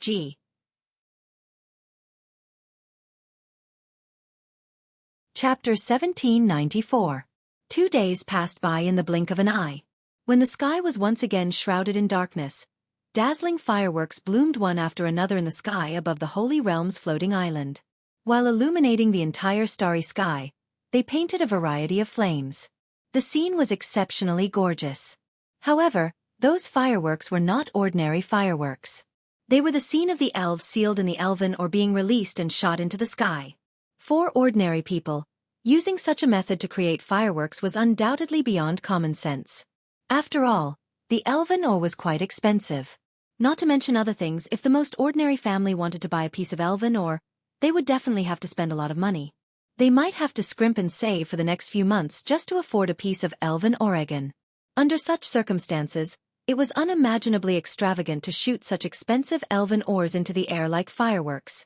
However, for the Elven Sword Dance Festival that was only held once every few years and was a sacrifice to the greatest existence in the world, people did not have the intention to cut corners. It was completely necessary to be extravagant. At this very moment, countless people had surged into the spacious hall of the Grand Offering Hall. It was bustling as if it was a festival from somewhere. These people were all waiting for the appearance of the 5 elven concubines. The 5 elven concubines were in the deepest part of the great sacrificial hall, listening to the voices of the 5 elven kings. As the elven concubines who directly served the elven kings, these girls could directly communicate with the elven kings to a certain extent, receive the elven king's orders, and spread them to the world. The finals of the Elven Sword Dance Festival would be held tomorrow. The elven concubines needed to listen to the elven king's voice, and through the elven king's announcement, they would know the location of the finals and spread it to everyone. Therefore, People poured into the great sacrificial hall en masse, waiting for the elven concubines to announce the location of the finals. Of course, to the rest of the people, this was just a large-scale ceremony. Therefore, gathering in the great sacrificial hall like this was just the human nature of wanting to join in the fun. In other words, the House of Gods did not require the contestants of the finals to be present and listen to the elven concubines' announcement. Because of this, the Purgatory Apostles of the Alphys Empire were not present. They only released their envoys to the great sacrificial hall, intending to learn the location of the finals through the elven concubine. Although that was the case, Lotus also came to the great sacrificial hall. No, Lotus did not directly enter the great sacrificial hall. Otherwise, if the strongest sword dancer appeared in such a lively scene, it would definitely cause a strong fan reaction, right? Lotus did not like the atmosphere of being sought after. The feeling of being the center of attention was a little uncomfortable for this person who came from the Education Academy and was once trained to be an assassin. Therefore, Lotus came to the top of a hill and looked down at the bustling great sacrificial hall as she softly murmured, "Tomorrow is the finals." His voice had just sounded when another clear and pleasant voice, which was like a silver bell, rang out. "And the duel you desire will soon be realized, right?" Along with such a pleasant voice, pitch-black feathers suddenly fluttered down around Lotus. Amidst the feathers that filled the sky, Lestia quietly appeared. She raised her head and looked at Lotus's delicate figure as she stood in the wind. There was a trace of sorrow in her voice. "Have you really decided to fight that person? Didn't you already get the answer?" Lotus laughed bitterly. "What's the point in asking?" "Because it's not necessary at all." Lestia sighed. "You've perfectly inherited the Dark Elf King's power and have long become an unprecedented demon king. You don't even need to fear the 5 great elf kings. You can do whatever you want. Why are you so obsessed with that man?" "You're wrong, Lestia." Lotus shook her head. Her voice was extremely cold. "Even if I don't persist, I can't do what I want to do. The power lodging in my body belongs to the Dark Elf King, and the Dark Elf King is the enemy of the 5 great elf kings. Since I've inherited the power of the Dark Elf King and become the Demon King, I can't avoid fighting the 5 great elf kings." Lestia was speechless. But after a while, Lestia immediately refuted. "But before that, you can also do what you want to do. With the power of the Demon King, is there anything in this world that you can't do?" "So, Lestia, you still don't understand." Lotus raised her head and looked at the night sky, her voice faintly discernible. "What I want to do is to end things with Noah." "But that man is too dangerous." Lestia's tone inevitably became anxious. "He's clearly not like you, who inherited the power of the Dark Elf King. He's also not as special as the Red Lotus, whose origins are unknown. I've never even heard of his existence before. Yet, he was able to form a contract with the strongest sword elf and even fight against you as a human. That man is truly too mysterious and too strange. Even if it's you, against such a person, there's no guarantee that you can win. That's why it's meaningful." Lotus unconsciously placed her hand on her heart. If there's no suspense, then what's the point? Lestia bit her lip when she saw that Lotus did not listen to her advice. A vexed expression appeared on her face. Unlike Lotus, who was obsessed with Noah, Lestia was only wary and hostile towards Noah. That was because Noah was too mysterious. It wasn't just in the aspect that Lestia had just mentioned. In other aspects, Noah was far too mysterious a person. The reason why Lotus could perfectly control the power of the Dark Elf King was because Noah's thing seemed to be lodged in her heart, and it played a role in controlling her. The Dark Elf King was afraid of the thing in Lotus' heart. Or rather, it had no resistance to the thing in Lotus' heart. That was why it was so obedient to Lotus' control. Since that thing belonged to Noah, it was enough to see how powerful he was. Frankly speaking, Lestia had always been very uneasy. If Lotus was defeated by Noah and the thing in her heart was taken away, the Dark Elf King's power would go berserk and turn into a ball of resentment. What would she do then? This uneasiness had always been buried deep in Lestia's heart and had become a source of pressure. If possible, Lestia really wanted to kill Noah behind Lotus' back. Unfortunately, Lestia knew that she could not do anything to Noah with her own strength. Since she could not do anything to Noah, nor could she persuade Lotus, Lestia was helpless. "I really don't know what to say about you," Lestia complained. Who did you learn from when you refused to listen to advice? Lotus could not help but smile when she heard this. Then it can only be from you, right? Lestia? No matter what, Lestia had always been by Lotus' side when she was in the Education Institute. She taught Lotus all the emotions and beauty in the world and let Lotus know the truth of the world. If it wasn't for Celestia, Lotus would have become an emotionless tool that only existed for the sake of slaughter under the tutelage of the Education Institute. I don't remember teaching you to be so awkward, Lestia said unhappily. Then, she quietly stepped forward and held Lotus's hand as she spoke softly. You have to win, Lotus. I will. Lotus squeezed Lestia's hand and smiled. After all, I still have to help you fulfill your wish. Yes. Lestia raised her head and looked at the starry sky with Lotus. Fulfill the wish that couldn't be fulfilled 3 years ago. Yes. Lotus nodded heavily. This time we will succeed in one fell swoop. Let's hope so, Lestia said with a smile. But Red Lotus' wish is different from ours. She might become our obstacle. You can't forget this. I know. Lotus's eyes twinkled. What she and I are praying for is the same, but the methods we use are different. Whether my method is correct or hers will depend on this year's Fairy Sword Dance Festival. Chapter 1795. In the center of the floating island, in the corridor, Noah walked forward with strong steps and arrived in front of a room.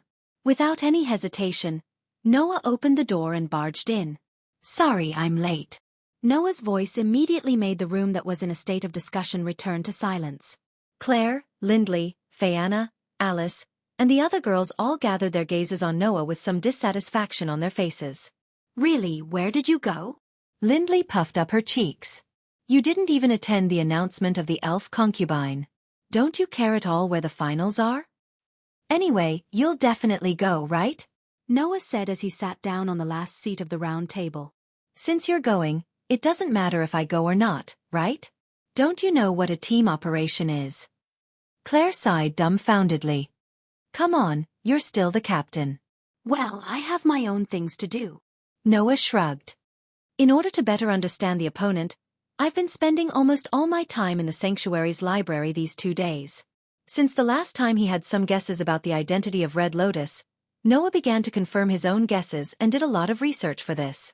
Therefore, in the past 2 days, the group of girls had been conserving their energy. Only Noah had been immersed in the library of the Holy Region and had been collecting information. The girls also knew about this matter. Therefore, when they heard Noah say this, the girls immediately calmed down. Then how's your investigation? Alice asked as if she was concerned. Is there a result? More or less.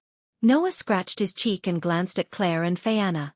Seeing that the 2 girls were listening to him attentively, he smiled bitterly in his heart and changed the topic. So, has the location of the finals been announced? Yes. Fayanna nodded. The location of the finals is the abandoned city of Megidor. Megidor. Noah frowned. After spending 2 days in the Sanctum's library, Noah had gained some understanding of the floating island. This so-called Megidor was originally called the Ivory City. It was not a famous place among the floating islands in the Sanctum. From its nickname, Abandoned City, it could be seen that it was a place that no one would ever mention. Noah had inadvertently found a record of it in a book. It was said that it was a city built by the elves of the elemental spirit world during the primordial era. However, that city was reduced to ruins in a war. That war was the Elven War. The 5 Elven Kings Camp and the Dark Elven Kings Camp had launched an unprecedented war, and the final battlefield was the abandoned city of Megidor. Because of that war, Megidor had been reduced to ruins, becoming a battlefield that had been abandoned for a long time. Why would the finals of the Elven Sword Dance Festival be held in such a place? Noah frowned. No matter what, the Elven Sword Dance Festival is a sacrificial ceremony. There's no reason to hold it in such a junkyard, right? We were just discussing this point, Fayanna said with a troubled expression. But, in the end, we still couldn't come to a conclusion. That's true. Noah's frown slowly relaxed as he said this. Since you can't understand, then don't think about it. Anyway, what we have to do is the same. We have to win. That's right. Claire nodded her head heavily. her expression becoming more and more serious. But, the finals are a little different from the preliminaries. We have to discuss how we should act. The rest of the girls nodded as well. The finals of the Elven Sword Dance Festival was the same as the preliminaries. It was a battle for magic stones. The 4 teams that qualified for the finals would be randomly teleported to the battleground. They could move freely and try their best to obtain magic stones. In the end, the team that obtained the most magic stones would be the winner of the Elven Sword Dance Festival. The difference was that the finals would only last for 3 days. Moreover, the random teleportation this time wasn't based on the teams, but on the members of the team. In other words, even if they were elven users of the same team, they would still be separated and randomly teleported to different places. After that, it would be up to each team to decide what to do. If we can find our teammates first and act together, it would definitely be more advantageous. Alice pointed out the main point. If we act alone, once we encounter an enemy, it is very likely that we will immediately enter a battle. That would be too dangerous. Yeah. Lindsley agreed, which was rare. I don't think that I can win against those ace-level opponents in a one-on-one battle. Although Claire, Lindsley, Frianna, and Alice were all outstanding elven users, compared to those ace-level team leaders, they most likely had no chance of winning in a one-on-one battle. Not to mention Lotus, just the Dragon Duke Leola of the Dragon Duchy of Laguna and the Holy Knight Luminaris of the Holy Lucia Kingdom. Let alone one-on-one, even if 2 or 3 of them worked together, they might not be able to win. They had to gather at least 2 people to have a chance of not losing against Leola and Luminaris. If they had the chance, they could definitely escape unscathed. As for Lotus, even if the 4 of them gathered together, they would only be serving themselves as fodder. Not to mention, Lotus, Leola, and Luminaris were only ace-level team leaders on the surface. In the Purgatory Apostles, other than Lotus, there were also extremely dangerous characters among the elven users. For example, Red Lotus. For example, Muya. That little girl who could single-handedly control tactical military elves. If she had enough military elves to squander, her strength would definitely be on par with Leola and Luminaris. Therefore, this was a test of luck. Whether or not they could meet up with their teammates before encountering those ace-level opponents would be a very important factor in the outcome. If that's the case, then the communication elven or an elven magic will probably be greatly restricted. Detection skills may also not be of use. Otherwise, the organizers wouldn't have used this competition format. Noah curled his lips. It's completely up to luck here. Among us, the only one who doesn't have to worry about encountering enemies before meeting up with his teammates is you. Claire looked at Noah. If it's you, even if you encounter Lotus Asubble, you can still escape unscathed, right? After all, Noah is our team's ace-level team leader, Fianna said helplessly. Just like how we have to worry about encountering other teams' ace-level players before meeting up, the other teams will definitely worry about encountering our ace-level players, right? In other words, everyone's conditions are the same, Alice said. The rest will depend on luck. Luck, Lindsley said confidently. I've always had a lot of confidence in my luck. Although she said this, Lindsley's fingers were unconsciously curling her hair. Clearly, Lindsley was also very nervous. There are only 3 days, and the team members are all separated. That's different from the preliminaries. It's impossible to siege a stronghold or something like that. Noah looked pensive. After a while, Noah suddenly smiled. Good. Noah clapped his hands. The course of action has been decided. All the girls' expressions brightened. However, when Noah told all the girls about the team's course of action, they were all stunned. Really? Claire couldn't help but ask. Isn't that too dangerous? It's too ostentatious. Even Fianna was nervous. Is there really no problem? Who knows? Noah said very irresponsibly. If we don't try, who knows if it will work or not? The girls looked at each other. In the end, they could only nod. Although it was very reckless, they had to admit. If Noah's plan succeeded, the situation would become very advantageous to them.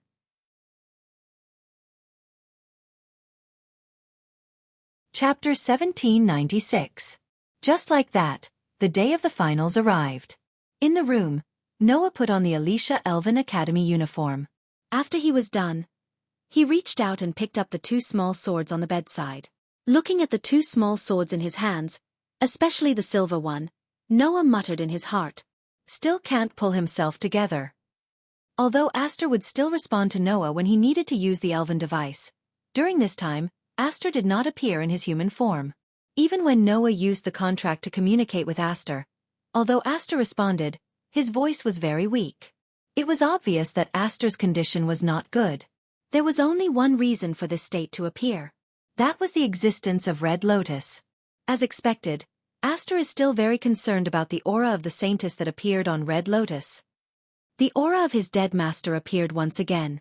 It was not because of such a simple reason that Aster's condition was so bad. If it was only because he felt the aura of his dead master, then Aster would not have such a strong reaction. After all, no matter what, Aster was already Noah's contract spirit and not the Saintess of Salvation's contract spirit. Even if it was a former master, once the contract ended, even if the past ties still existed, the elves would still pay more attention to their current elven envoy. The problem was that to Aster, the Saintess of Salvation was not just a contractor. To Aster, the Saintess of Salvation was a victim of her own curse. Presumably, Aster had always felt a strong sense of guilt towards the Saintess of Salvation. Otherwise, Aster would not have sealed himself in the sword. Before Noah appeared, he swore that he would never communicate with another elven envoy. Now the appearance of the Saintess of Salvation's aura triggered the guilt in Aster's heart, causing it to explode. This was the main reason why Aster was not in his best condition. Aster! Noah felt a little heartache. At this time, Athena's voice sounded in Noah's mind. That holy sword spirit isn't as weak as you think. She just needs some time, Athena said calmly. So, at this time, it's better for you to leave the holy sword spirit alone. I know. Noah took a deep breath. It's just that I might have to fight against Red Lotus in the finals. When that time comes. When the time comes, you can just use me, Athena said decisively. Didn't you hide me so that I could help you win at the critical moment? No matter what, Athena would never lose to Aster. Even an existence like the Elf King would be able to compete with her. With such a hidden trump card, once taken out, it would definitely be able to turn the tide of the battle, right? In addition, there was no need for Athena to appear. Noah believed that hiding the holy sword spirit, which was comparable to the Elven King, as a trump card, would definitely be effective. For this reason, Noah had never used Athena. However, if he had to fight against Red Lotus, it would not be strange at all if he had to use Athena. In terms of strength, that elf envoy was probably not inferior to Noah and Lotus. Hence, Athena's decisiveness was absolutely necessary. At this time, Aster's voice sounded in Noah's mind.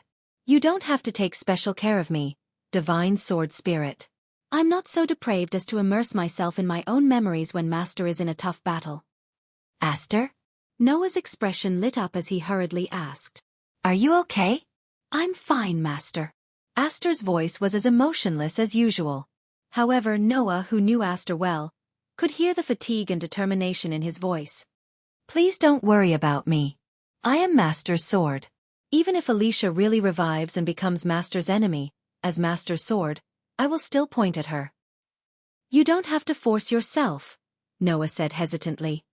Although Red Lotus is troublesome, even if I only use Athena, it won't be easy for her to take me down. I'm not forcing myself. Aster's voice carried a trace of determination. If that elf envoy called Red Lotus really has some kind of relationship with Alicia, then I have to face her personally. At this point, Aster paused for a moment before speaking in a low voice. Master said that he doesn't want to leave behind any regrets. Hence, before you carry out your mission, you have many things to do. Hence, in order to not leave behind any regrets, I have to face Alicia's matter. Noah was speechless. Just let her be. It was rare for Athena to stand on the same side as Aster. Facing the unbearable past is painful, but it is not a reason to escape. Perhaps that is the only way for the divine sword spirit to break free from the past and regain a new life. Meeting Noah allowed Aster to face his curse and open his heart to others. However, other than the curse, Aster still had to face the pain of his past. Only by overcoming the pain could Aster be considered to have regained a new life. In order to not leave behind any regrets, he wholeheartedly followed Noah and faced life and death with Noah. Perhaps Red Lotus was the last obstacle Aster had to face. tightly grasping the silver dagger. Noah nodded heavily. After coming out of the room, Noah met up with Claire, Linley, Fayana, Alice, and the other girls. Apart from the girls, Malaya, Carol, and even Mira were present. "I will cheer for you." Malaya hugged Linsley tightly. "Big sister. You have to save big sister Yusha." "I know." Linsley gently stroked her sister's head. "Leave it to me." Mississippi, Carol hugged Linsley as well. "I will cheer for you too." "You have to do your best too, Carol," Linsley said worriedly. "When I'm not here, you have to eat on time. Don't starve until I come back just because you don't know how to cook." "Woo-woo." Carol nodded repeatedly. "I will, Mississippi." The originally touching scene became a bit strange for some reason. At the very least, Claire, Viviana, and Alice looked as if they wanted to say something, but couldn't. Just as Noah didn't know whether to laugh or cry, the corner of his clothes was pulled. "Noah, you have to do your best too." Mira looked straight at Noah, her heterochromatic eyes shaking slightly. "I believe you will definitely win." "Don't worry." Noah reached out and patted Myra's head. "It won't be that easy to beat me." After everyone said their goodbyes, a witch from the God Parliament knocked on the door. She stood outside and bowed to everyone. "Everyone, it's time. Please bring your items within the stipulated weight and follow me to the door that will teleport you to the final venue." Everyone glanced at each other and nodded. Because the location this time was special and it was a random individual teleportation, the magic array that would teleport the contestants to the final venue wasn't in the Great Sacrificial Hall, but in the 4 holy halls scattered around the city tower. Under the guidance of which Noah and the others came to a holy hall that looked like an ancestral hall. Inside the holy hall, a total of 5 magic arrays were emitting a faint light. "Please enter the teleportation door. It will teleport you to the location of the finals." Witch who was leading the way, bowed to everyone. "I wish you all the best." Claire, Linsley, Fayana, Alice, and the other girls looked at each other, then their gazes all converged on Noah. Under the gazes of the girls, Noah smiled and nodded. Immediately after, the group of people lifted their feet at the same time and stepped into the glowing magic array. Clank! The bright light enveloped everyone.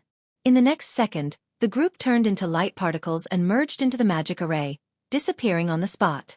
The final of the Elven Sword Dance Festival began.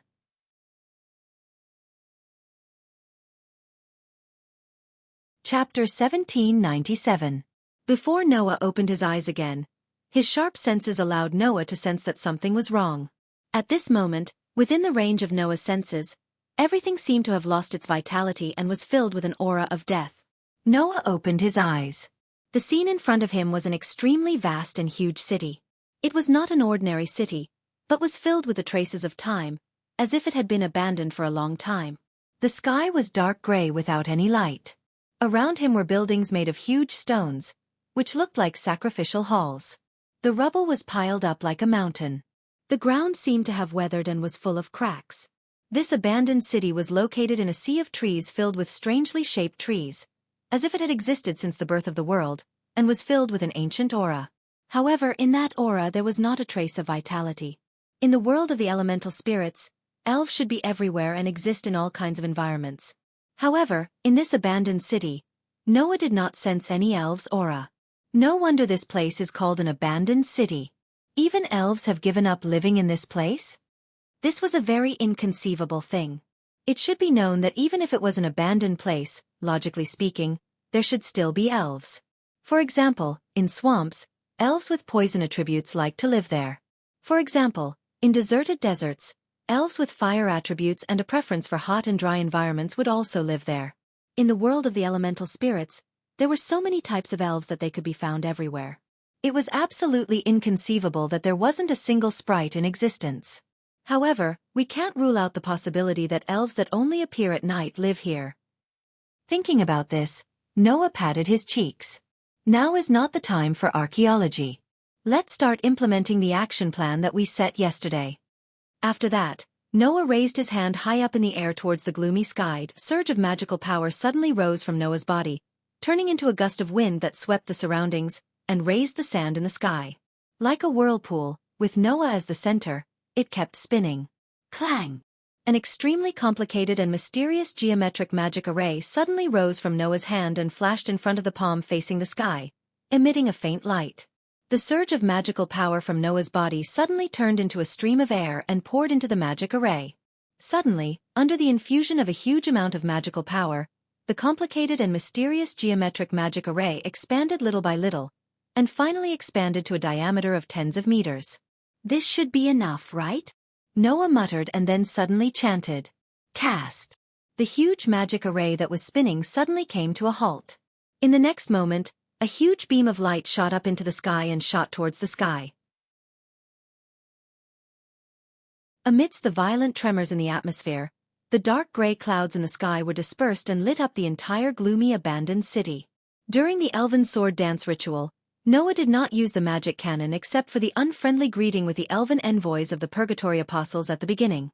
After all, in the world of the elemental elves, the elven envoys could turn the elven magical equipment and elven magic into pure divine aura to cause mental damage to the opponent and not directly hurt the opponent's body. However, Noah's magic cannon was not in this category. It was not the elven magic cannon, and once it was used, it would only cause physical damage. Therefore, Noah did not use the magic cannon during the elven sword dance ritual. In the finals, the magic cannon would probably not be used, right? However, at this moment, Noah needed to use the magic cannon to do something. That was to point out the direction for his companions. At this moment, the huge magic light beam that shot up into the sky attracted the attention of all the elven envoys that were teleported to the ancient capital. "Is it there?" In front of a dilapidated building, Alice looked at the huge magic light beam that shot up into the sky. She held the elven magical equipment in her hand and rushed in a certain direction. That guy actually managed to accomplish such an exaggerated feat in an abandoned alley. Claire also rushed in a certain direction with the flame whip in her hand. "Among everyone, I am the weakest. I have to hurry and meet up with my companions." In the path surrounded by the shade of trees, Fianna looked nervous and serious as she jogged forward. If one observed carefully, they would discover that the three girls were all rushing in the same direction. That was the course of action set by Noah. After being teleported to the abandoned city, Noah would directly release the most eye-catching spell in the sky to ensure that everyone could see it. At that time, everyone would rush 200 meters north in that direction. There, apart from Noah, the girls could meet up and move as a group. As for why they didn't directly converge at the light beam and instead went 200 meters north, the reason was very simple. Using such an obvious method to point out the direction, Claire, Linley, Fianna, and Alice definitely wouldn't be the only ones that got the hint. After seeing the huge light beam that shot up into the sky, all the elven envoys hesitated for a moment. Some went straight for the light beam, while others were worried and took a detour. Under such circumstances, if the girls went straight for the light beam, they would only encounter the other elven envoys and enter a battle. Therefore, they couldn't directly go to the light beam. This was the course of action set by Noah. Because of this, the group of girls thought that this method was reckless and dangerous. However, Noah possessed strength that exceeded that of ordinary people. Even if there were elven envoys that followed the huge light beam to his door, they would only be delivering magic stones to Noah. There was only one thing that Noah miscalculated. That was, not everyone was able to see the gigantic magic light pillar that connected the heavens and the earth. In an underground maze, Linley blankly looked at the stone walls and the intricate paths in all directions. After a while, she let out a sorrowful cry. "Where is this?" "Wang?" As the sound of air vibrations became weaker and weaker, the huge magic light beam that shot up into the sky started to dim little by little. Finally, it turned into a ray of light and disappeared in the air. At the same time, that huge magic array with geometrical patterns also slowly shrunk until it disappeared. "Phew!" Noah let out a sigh of relief and murmured, "There shouldn't be any problems for the time being, right?" At this time, the elven envoys in the team should have rushed to the designated location to converge. And the elven envoys in the other teams would definitely be rushing over here. In the plan, Noah was the only one who didn't need to rush to the rendezvous. This was because Noah could stay here and wait for others to deliver magic stones to him. However, there should be a lot of people who are worried that this is a trap. It's impossible for too many people to come here directly. Noah muttered to himself. Except for a limited number of people. As soon as this sentence came out of Noah's mouth, The sound of wings flapping in the air sounded in mid-air. Noah raised his head and looked at the sky. There, a giant dragon with a pitch-black luster flew over and stopped in front of Noah. "It seems that my luck is very good." Accompanied by such a voice, the Dragon Duchess of the Dragon Duchy of Doragonia stared at Noah with a burning battle intent in her eyes. "This is also the Dragon King's blessing, right? Is that so?" Noah smiled indifferently. "Are you sure your luck isn't the worst? If the bad luck you're talking about is encountering you."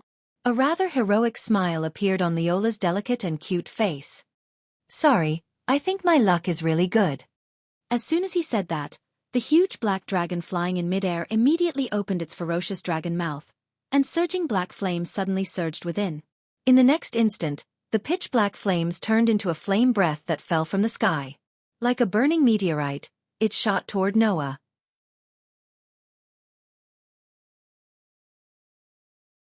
Chapter 1798. Gloomy and cold air pervaded the ancient abandoned capital, covering every corner of the ruins of this former battlefield. In front of a dilapidated wall, Claire scuttled out from the shadows. While vigilant of her surroundings, she began to look around. "Everyone's not here yet?" She immediately received a response as soon as she finished speaking. "No, I'm already here." With such a voice, a gust of wind blew in the air. Alice rode the wind and landed in front of Claire. "Alice, why are you only here now?" Claire asked in surprise. "I thought you would be the first to arrive." Alice was a wind elf and had an advantage in speed. Naturally, she would be the first to arrive. "The place I was transported to was quite far from here," Alice explained. "Moreover, in order to not attract enemies from other teams, I deliberately lowered my altitude before daring to fly over." "I didn't think about that."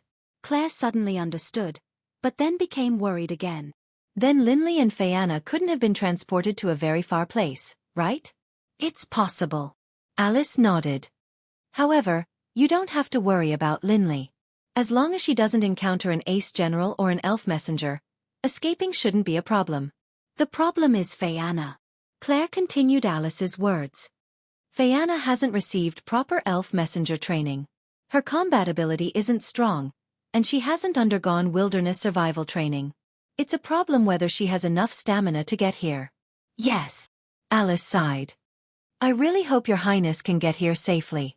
Almost at the same time as Alice sighed, a somewhat angry voice sounded. "Although I know I'm the one who needs to be worried the most, it's still very infuriating to talk about me behind my back like this." Saying this, Fayanna squeezed out of a dark alley, panting slightly. "Fayanna!" Claire called out in surprise. "Your Highness!" Alice also let out a sigh of relief. "I'm so tired." Fayanna approached with a tired expression. "Fortunately, I'm close to the gathering point. Otherwise, I wouldn't have the confidence to rush over. Now we have 3 people." Alice's expression relaxed a little. "With this lineup, even if we encounter ace commanders like Leola and Luminaris, we can still fight them. Only Linley is left." Claire puffed out her cheeks. "Seriously, what is Linley doing? Why is she slower than Fayanna?" "I heard everything." Fayanna glared at Claire. "Perhaps Linsley was teleported to a place far away, and it will take her a lot of time to get here. Let's hope she can hurry over," Alice said hopefully. "If we can gather 4 people, we'll have a huge advantage over the other teams." "Yes," Claire sighed. "The finals have only started less than an hour ago. Right now, the other team should still be looking for their companions, or even wandering around. If we can gather 4 people in advance, then other than Liena Subble, no matter who we encounter, we will be able to fight." Unfortunately, Claire didn't know that apart from Lotus, there was also the unfathomable Red Lotus in this Elven Sword Dance Festival. Against Red Lotus, even if Claire's party of 4 gathered, they would still be defeated, right? "Let's wait here for Linley." Alice turned her head and looked in a direction. "I wonder how Noah is doing." Claire and Fayanna also turned their heads and looked in that direction. In Noah's plan of action, he was the only one who could act freely. In other words, Noah's group would split into 2 and fight for magic stones on their own. If they gathered together, perhaps the safety of Claire, Linsley, Fayanna, and Alice's group would be guaranteed, but for the purpose of collecting magic stones, the speed would be much slower. When the other teams were scattered and they gathered together, Noah thought that he would form a team that could deal with any situation. Claire, Lindsley, Fayana, and Alice would form a team of 4 and fight for magic stones on their own. That way they would be faster. However, Noah also left a command. Once you encounter Lotus and Red Lotus, retreat immediately. Don't fight. Dong! The scorching flash shot down from the sky and hit the ground, shattering the fragile ground. It set off an astonishing wind and flames that spread in all directions in an instant. In the gale, Noah was like a weightless leaf, drifting away along with the gale and retreating quickly. In front of him, in the violent gale and flames, a figure rushed out like a bullet with a sharp sound breaking through the air. The pitch-black sword in her hand was like a deadly sickle, cutting through the air and sweeping toward Noah. Noah's figure suddenly stopped. He took a step and moved to the side, dodging abruptly. Bang! The pitch-black great sword that brushed past Noah's body immediately landed on the ground. It was like a heavy warhammer, directly shattering the ground, causing gravel to splatter in all directions. The air was shaken because of it. That scene was like a small-scale earthquake. It was shocking. Noah, who had dodged that shocking blow, looked at Leola, who had raised her sword again, and said helplessly, "What kind of strange strength is this?" To put it bluntly, Leola's physical strength had completely surpassed Noah's and was even comparable to Noah's when his ability value reached LV3. With Noah's current physical strength, it was possible for him to vomit blood and be seriously injured after being hit by such power, right? In response, Leola just said matter-of-factly, "Elven magic of the dragon attribute is the strongest among all elven magic in terms of strengthening one's body. Furthermore, I possess the dragon blood physique, so it's not strange for me to receive additional bonuses when using elven magic of the dragon attribute." After saying that, Leola looked straight at Noah and pointed at Noah with the elven device in her hand. "You should also activate the elven device, right? Or do you think I'm not qualified for you to use the elven device?" To be honest, with Leola's strength, Noah could indeed defeat her without even using the elven device. Compared to Lotus, who had the power of the Elven King, Leola was still a human, even though she was the trump card of a country. Even if Noah only relied on strengthening magic spells or a few magic cannons, he could still defeat Leola easily. However, if he didn't use the elven device, Noah's attack would directly hurt Leola's body and could cause her to be seriously injured or even killed. Therefore, the endless mana flowing in Noah's body suddenly transformed into divine might energy. Clang! In a dazzling flash, the silver holy sword appeared in Noah's hand like a dazzling aurora. At the same time, a huge amount of divine might energy also rose from Noah's body and turned into a substantial pressure that attacked the surroundings. Leola only felt a terrifying pressure suddenly pressing down on her body, making her body seem to have become much heavier. Her slender shoulders sank fiercely. This pressure. Leola's breathing stopped slightly, but her gaze towards Noah became more and more scorching. "You're really strong," Noah spoke softly as if he didn't feel Leola's scorching gaze. "Just like you, I'll also introduce my elven device to you. However, I don't think you've never heard of the Demon Slayer before, right?" What?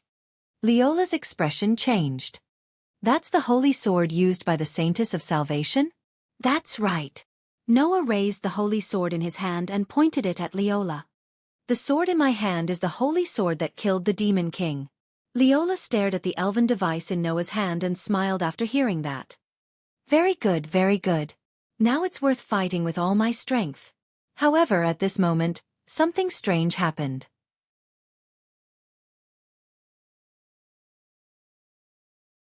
Chapter 1799. All of a sudden surge of dense malice permeated the space and broke into Noah's sensing range. Noah abruptly came to a halt. Leola seemed to have sensed that something was amiss and decisively stopped. Both of them turned their heads and looked at their surroundings. The scene that entered their eyes caused Noah and Leola to stand up in shock. Amidst the ear-piercing vibrations, countless black shadows suddenly sprang out from the ground like a twisted swamp. They stood up in a wobbly manner like puppets. It was a group of humanoid figures, but their silhouettes were rather blurry. They were like shadows and zombies that swayed as though they could fall at any time.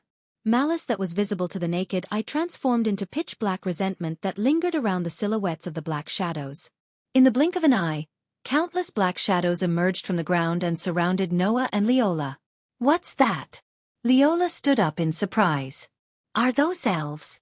Noah looked around and was somewhat surprised.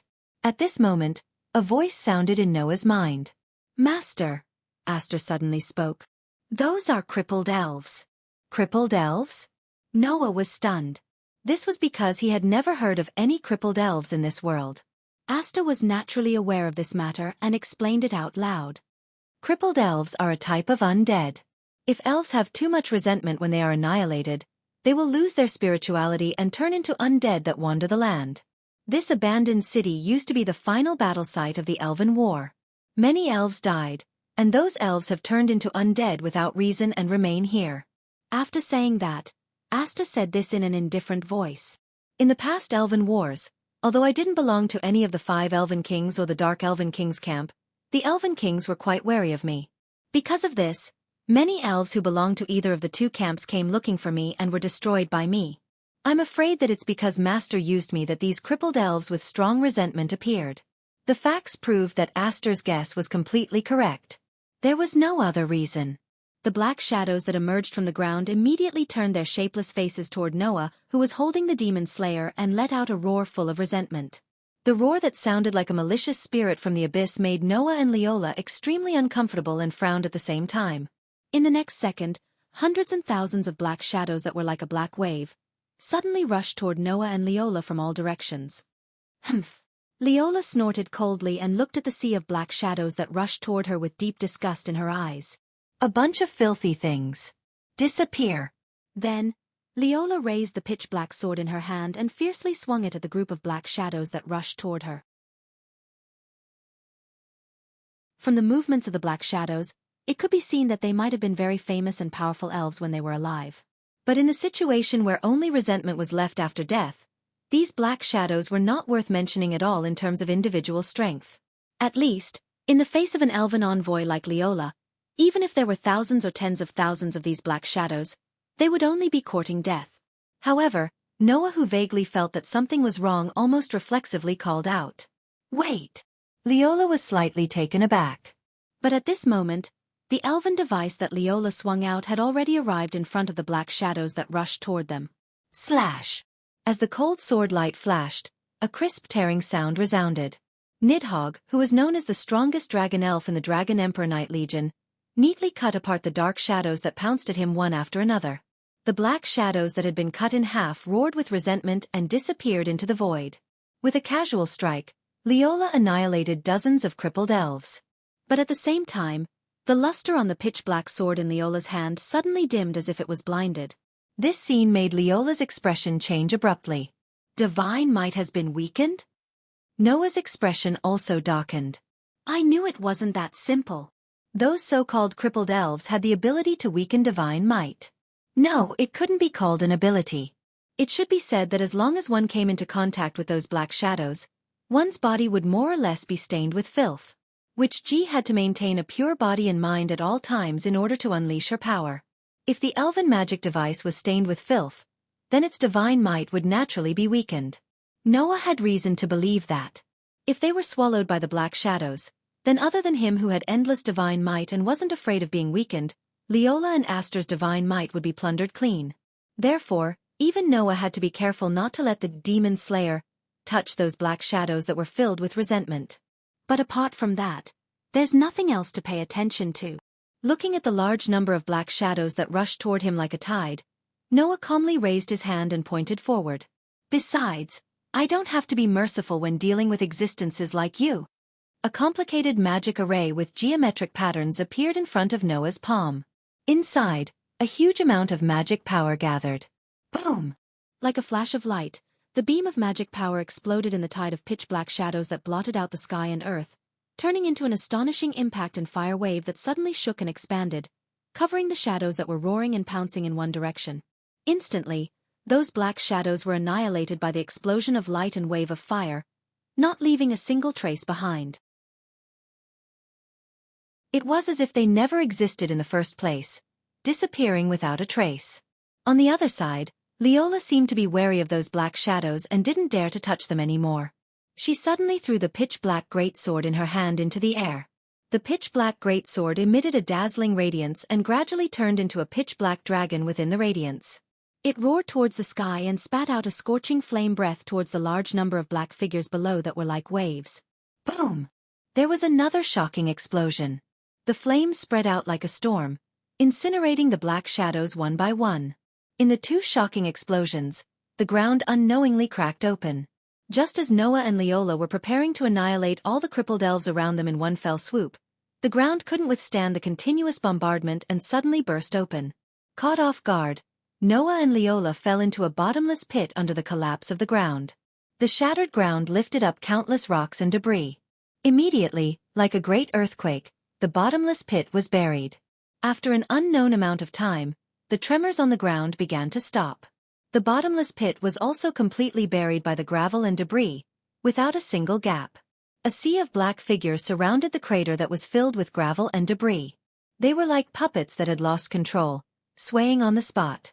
From time to time, they would let out roars of resentment, causing the atmosphere to be extremely horrifying. After a while, many elves who had arrived at the scene saw this scene. After a while, their expressions changed for a while. They silently chose to retreat. The first scene of the finals of the Elven Sword Dance Festival ended like this. Bang! Bang bang bang! Amidst the heavy sounds, huge gravel fragments smashed into the dark underground, causing the echoes to ripple in the space and didn't calm down for a long time. In the bottomless pit, Noah and Leola were both suspended in mid-air, looking at the ground that was completely buried by gravel and debris with deeply furrowed brows. Of course, Noah was relying on his own strength to fly. On the other hand, Leola was riding on the back of her contracted elf and was carried by Nidhogg to fly there. In the next second, the two of them looked at each other and immediately chose to stop at the same time. At the same time, they fell into the bottomless pit.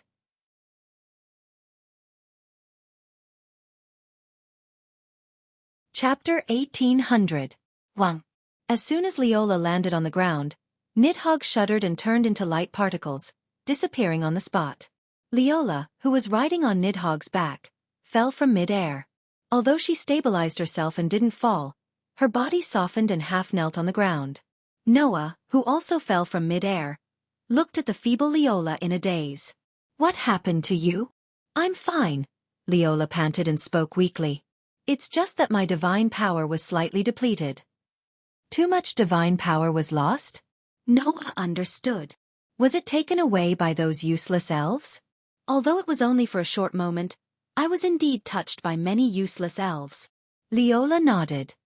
"Now, there should be less than 1% of the divine power left in my body, right?" "Less than 1% of the divine power left?" Leola was only touched for a short moment and those useless elves took away so much of her divine power? It seemed that those useless elves were considered a threat to ordinary elven users. "I can't believe you dared to admit your current condition so openly." Noah glanced at Leola. "Aren't you afraid that I will attack you now and take away your magic stones? Anyway, I'm almost powerless now. Even if I hide it from you, it won't take long for you to see through it, right?" Leola said without looking up. "If that's the case, it doesn't matter if I hide it or not." Leola turned her gaze to Noah and stared straight into Noah's eyes. "Besides, I don't think you will attack me in your current condition." "Oh." Noah raised a brow. "Why do you think so?" "Simple," Leola said calmly. "Because you didn't think I was a strong opponent that you needed to deal with all your strength from the start, right? Should I say, as expected of the trump card of the Dragon Duchy of Dolagunia? Even if she was loyal to her fighting instincts, it didn't mean she was a fool." This Duke Long had already seen through Noah's thoughts. "In your heart, your true opponent should only be the strongest sword dancer, Rana Subble," Leola said softly. "Am I right?" However, this time, Noah denied it. "You're wrong," Noah said indifferently. "Other than Rana Subble, there's another person in the Purgatory Apostles that I have to take seriously." His words made Leola frown slightly. Then she said hesitantly, "That's right. Are you referring to that elven user called Red Lotus?" "What?" Noah was surprised. "Rana Subble. You're also paying attention to her?" "I just have a vague feeling that the elven envoy isn't that simple." Leola didn't hide her thoughts. "Since even you have noticed her, it proves that my intuition is right." After saying that, Leola got up with some difficulty and looked around. Leola, how do I get out of here? Noah also raised his eyes and looked around. At this time, Noah and Leola were in an underground sacrificial hall. Around them, broken stone pillars were lying on the ground. Some were shattered, some were broken into pieces. It was obvious that they had been here for a long time. The ceiling was connected to the ground. However, a large amount of rubble had sealed the entrance of the cave. From time to time, some dust would sprinkle down. It seemed that a second collapse could occur at any time. There was no need to examine it at all. Noah and Leola could tell how fragile this place had become over the years. If Noah and Leola did anything violent, the entire sacrificial hall would collapse and bury them alive. Seems like we can't break through to the ground. Otherwise, this place will collapse and bury us alive, Noah concluded. By then, even if we don't die, it will only make the situation worse. We won't be able to return to the ground, right? If Noah was alone, he might be able to break through to the ground using some forceful means. However, with Leola around, even if Noah could protect himself, Leola would be in trouble if this place collapsed. Moreover, if another collapse occurred, it would be unknown whether they could break out of this place. For safety's sake, it would be impossible to break through to the ground using forceful means. This should be a place used to offer sacrifices to the elves in the past. Leola extended her hand and touched an old stone pillar. Considering that this place was built by the elves during the Elven War, it might be a place used to hold some rituals. Therefore, there should be an entrance to the surface. In other words, we can only look for the entrance to the surface since we can't break through to the surface forcefully? Noah looked around. But we didn't see any passageways from here, right? This underground sacrificial hall was a cube-like space with walls in all directions. There weren't any passageways or doors. In other words, this was a completely sealed space. If they didn't destroy it to a certain extent, they wouldn't be able to get out at all. If they destroyed it, it would definitely cause a collapse and bury Noah and Leola alive. This situation was a little troublesome. Perhaps the elves in ancient times used teleportation arrays to enter this underground sacrificial hall, Leola said calmly. So let's see if there are any teleportation doors here before coming to a conclusion. Let's do that then. Noah shrugged nonchalantly. At this moment, the holy sword in Noah's hand emitted a dazzling radiance that turned into light particles and condensed into a human figure. Aster? Noah was taken aback. Is this the prototype of the holy sword that killed the Demon King? Leola stared intently at Aster, her eyes brimming with vigor. It's actually the highest-ranking elf in human form. But it makes sense. An elf that can kill a Demon King naturally wouldn't be of a low level. It was a pity that Aster didn't care about Leola at all. Instead, he looked at Noah and said, Master, I know how to get out of this place. You know how to get out. Noah was surprised and immediately understood. By the way, you were active in this place during the Elf War. Have you been here before? That should be right. Aster nodded. It's been a long time since I came here. My memory is a little blurry, but I vaguely remember coming here and leaving from here. With that, Aster turned around and walked towards one of the walls of the sacrificial hall. Under Noah and Leola's gaze, Aster raised his hand and gently pressed against the wall. The wall suddenly vanished into thin air as though it had turned into an illusion. Behind the vanishing wall, a passageway appeared before everyone. If my memory serves me right, there should be a maze ahead. Aster turned around and said to Noah, I still remember how to get out of here. Please follow me, Master. Okay. Noah nodded. Leola also lifted her feet, but she immediately felt powerless and her steps were a little wobbly. Seeing this, Noah asked, Are you all right? Of course, Leola answered without hesitation. The Knights of Dragon Duchy of Doragonia aren't useless trash who can't even walk. Although Leola said that, she was obviously trying to be brave. At that moment, Noah sighed helplessly. He walked over and carried Leola in his arms. Ah! Leola exclaimed. When she realized that Noah had picked her up, her face immediately flushed red. She cried out in a panic, Don't worry, I'm sorry, Noah. What are you doing? Carrying you out of here, of course. Noah rolled his eyes. Or else, you might waste a lot of my time. I don't need that. Leola blushed and raised her hands to punch Noah's chest. Put me down. Noah didn't care about Leola at all. Under Leola's panicked and shy state, he ignored Leola's tantrum and followed Aster into the tunnel.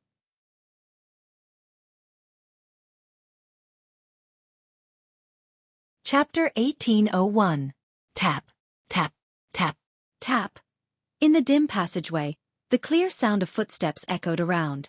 It was like a piece of music, rising and falling rhythmically.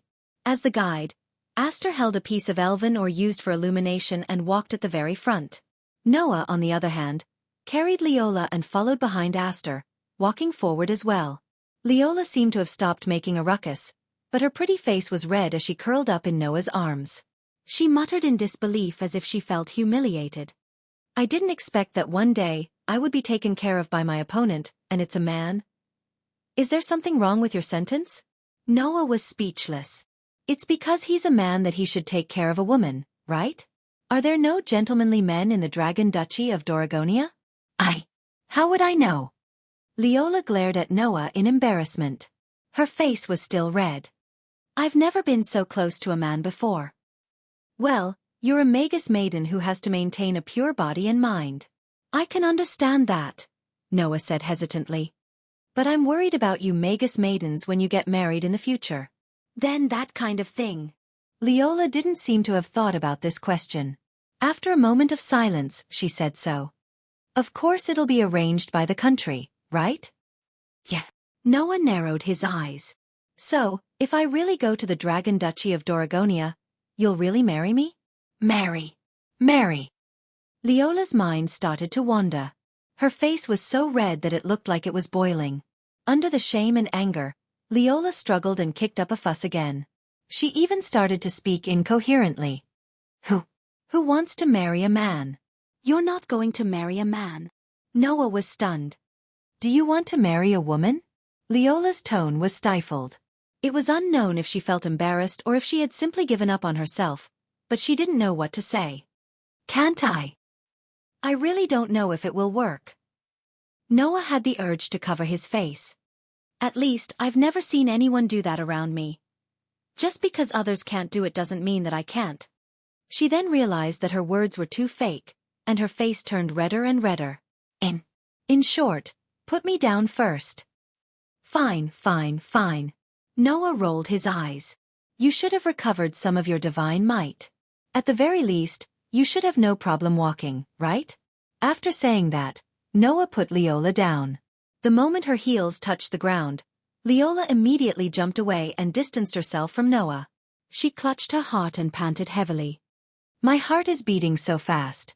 Is this what happens when you get too close to a man? Noah waved his hand as though he didn't hear Leola's grumbling. He continued walking forward as he waved his hand. All right, hurry up and keep up. Don't blame me if you lose me. Ugh.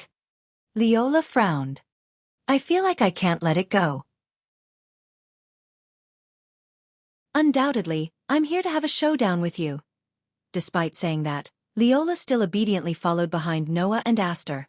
As the princess of the Dragon Dukedom of Drago Laguna, it wasn't that Leola didn't have any self-respect. However, her self-respect wasn't so strong that she felt that it was shameful to work together with her enemy. Leola only wanted to have a showdown with Noah when she was in perfect condition. Therefore, Leola wouldn't reject Noah's help because of her pride. At this moment, Aster, who was leading the way, suddenly stopped in his tracks. Noah and Leola also stopped and looked at Aster in confusion. In the next second, Noah's expression changed. He understood why Aster suddenly stopped. It was because there was a faint sound of footsteps in front of them. Leola seemed to have heard the footsteps as well, and her expression became serious. Woof! In front of them, a sound like a dog barking was heard. Noah's sharp senses allowed him to detect a familiar presence. Almost at the same time, in front of them, a voice full of caution and nervousness entered the ears of Noah, Aster, and Leola. Who's the person in front? Noah and Leola could feel that the owner of the voice seemed to have started to gather divine might energy. Therefore, Leola immediately put up her guard. Noah, on the other hand, quickly spoke. Is it you? Lindsley? Amidst the surprised voice, the gathering divine might energy suddenly stopped. Immediately, in front of them in the dark tunnel, the sound of quick footsteps could be heard.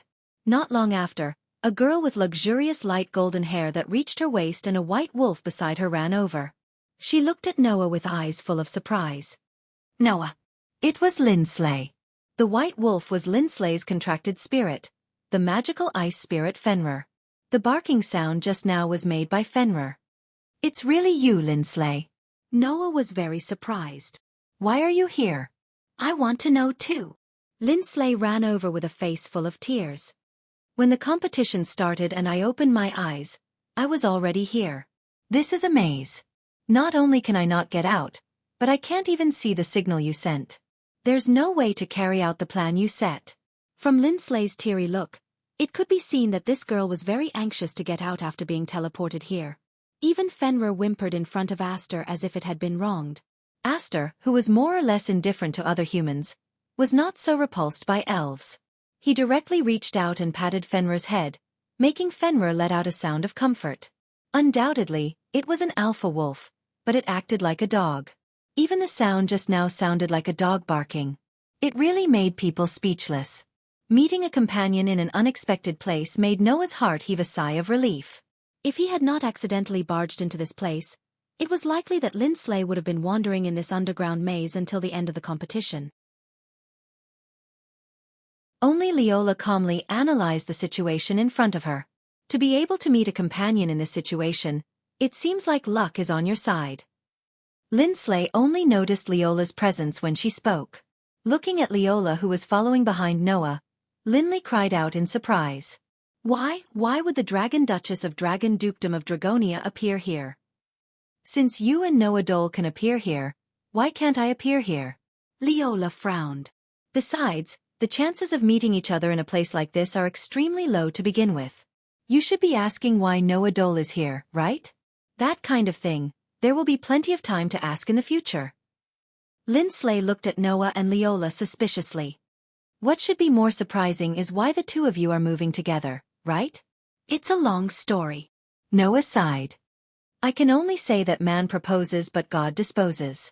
It's one thing to fall into this underground maze, but I didn't think that even you would be transported here.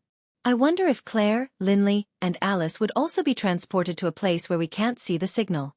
What a mistake. To me, this situation is also a miscalculation.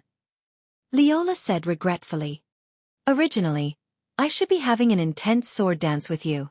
Is this the so-called the road to happiness is strewn with setbacks? Looking at Leola's regretful expression, Lindsley puffed up her cheeks and combed her hair, speaking in a dignified manner. Although I don't know what is going on, Your Excellency Duke Long, let me make it clear to you first. Noah is my roommate and companion. You are not allowed to have any ideas about him. Oh? You can't pretend you didn't hear that. Leola's gaze towards Lindsley became sharp. In other words, if I want to fulfill my wish, I have to go through you first, right? Wish. Lindsley was startled and immediately said. In any case, I won't allow you to take away what belongs to me. Interesting. Leola smiled coldly. I accept your challenge, Ice Spirit Envoy. Immediately, Lindsley and Leola looked at each other with intense sparks bursting out of their eyes. Noah really wanted to tell these two girls. Their conversation was not even on the same channel.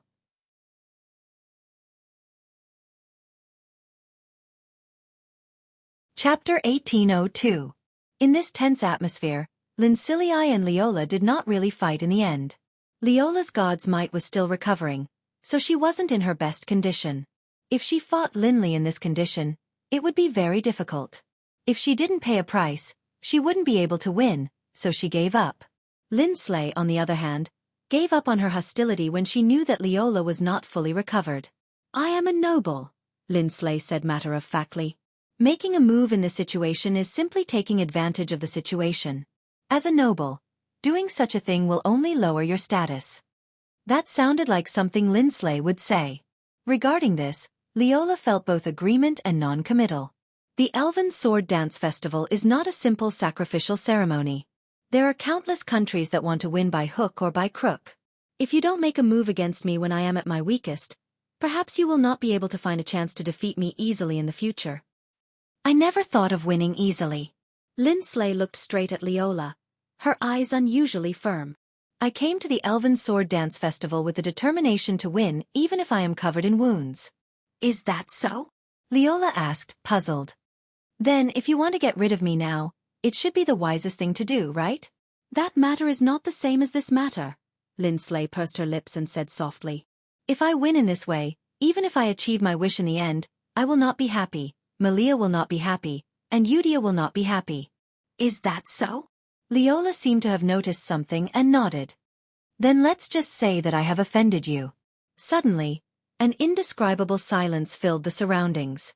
Noah, who had been watching the entire process of Lindsley and Leola's confrontation, finally opened his mouth in annoyance. Are you done? If you are, then let's go.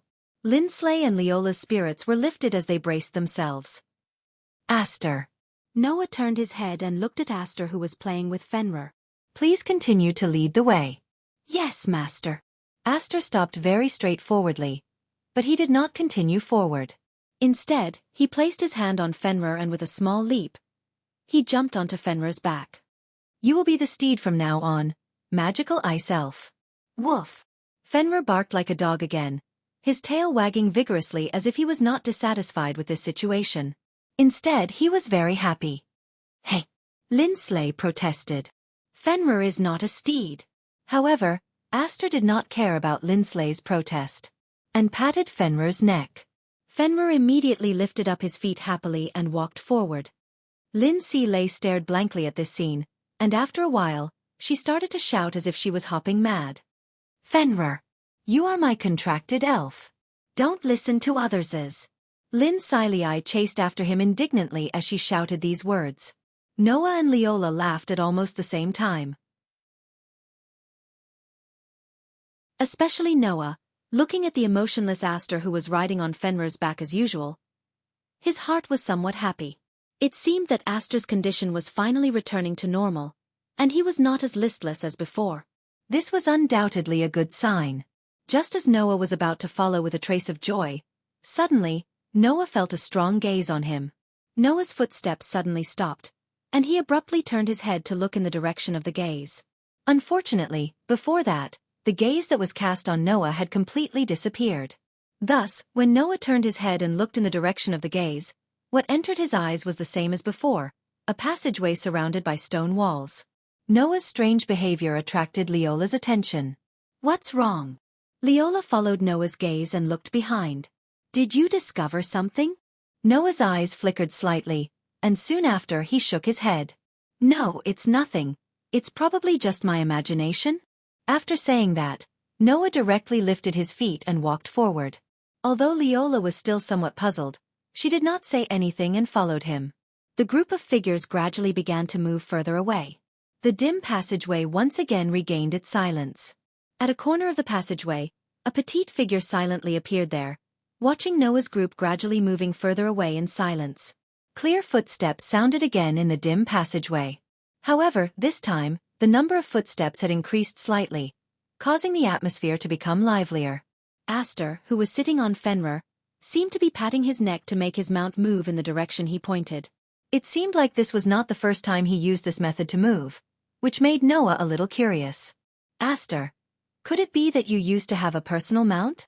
As the strongest sword spirit that even the Elven King was wary of, Noah had reason to believe that Aster used to have his own subordinates like the 5 Elven Kings and the Dark Elven King. However, Aster denied it. I didn't have a personal mount in the past, and have always been alone. I didn't even join any of the factions between the 5 Elven Kings and the Dark Elven King. However, the Elemental Elves' world is very big, and sometimes, a means of transportation is needed when traveling aimlessly. I have ample experience in this aspect. In other words, Aster had always been traveling in the Elemental Elves' world as he pleased.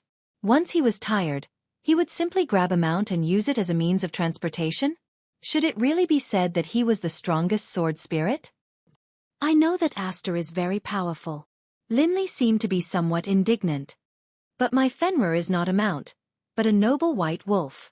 Why would it fall to the point of being a means of transportation for others? Give up, Ice Elven Ambassador. Leola said faintly. There is also a difference in level between elves. Although your ice elven is a rare high-level elf, it is not strange for it to submit to the highest level of humanoid elves. That is the most basic form of respect to a higher-level being. Ugh. Linley couldn't let it go. It's not that I don't understand, but it still feels very complicated. While speaking, Aster suddenly pointed to the front. The exit is here. The group suddenly stopped in their tracks. However, there was no exit in front of them, only a stone wall. A stone wall with a totem carved on it. Aster got down from Fenrir and walked in front of the stone wall. Just like in the sacrificial hall, he placed his hand on the stone wall. Clank! The totem carved on the stone wall suddenly emitted a dazzling light. Squeak! With a sound that sounded like an ancient door opening with great difficulty, the stone wall suddenly split into two and slowly opened. Behind the opened stone wall, there was a flight of stairs that continued upward. Looking at the flight of stairs, Linley revealed a look of joy, and Leola's expression also relaxed. We can finally return to the surface. Linley quickly said to Noah. Let's hurry up and get out. However, Noah didn't respond and still stood in place. Noah? Linley was stunned. Noah fell into silence, and after a while, he suddenly spoke. Okay, you have been following us for so long, you should come out now, right? This sentence completely changed the atmosphere in the air. Linley and Leola were both stunned at first, then seemed to understand something, and their expressions gradually became serious.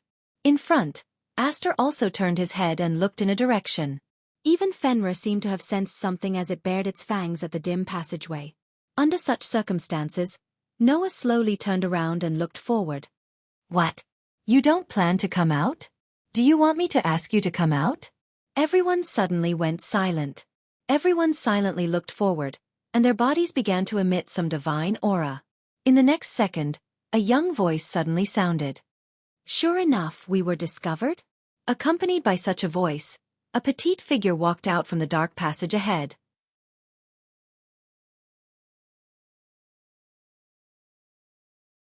Chapter 1803. It was a young girl with long blue hair that was as clear as water. She was wearing a witch costume with strange patterns embroidered on it. The young lady's bangs were cut in front of her forehead. Her eyes seemed to have different shades of green, like rippling lake water.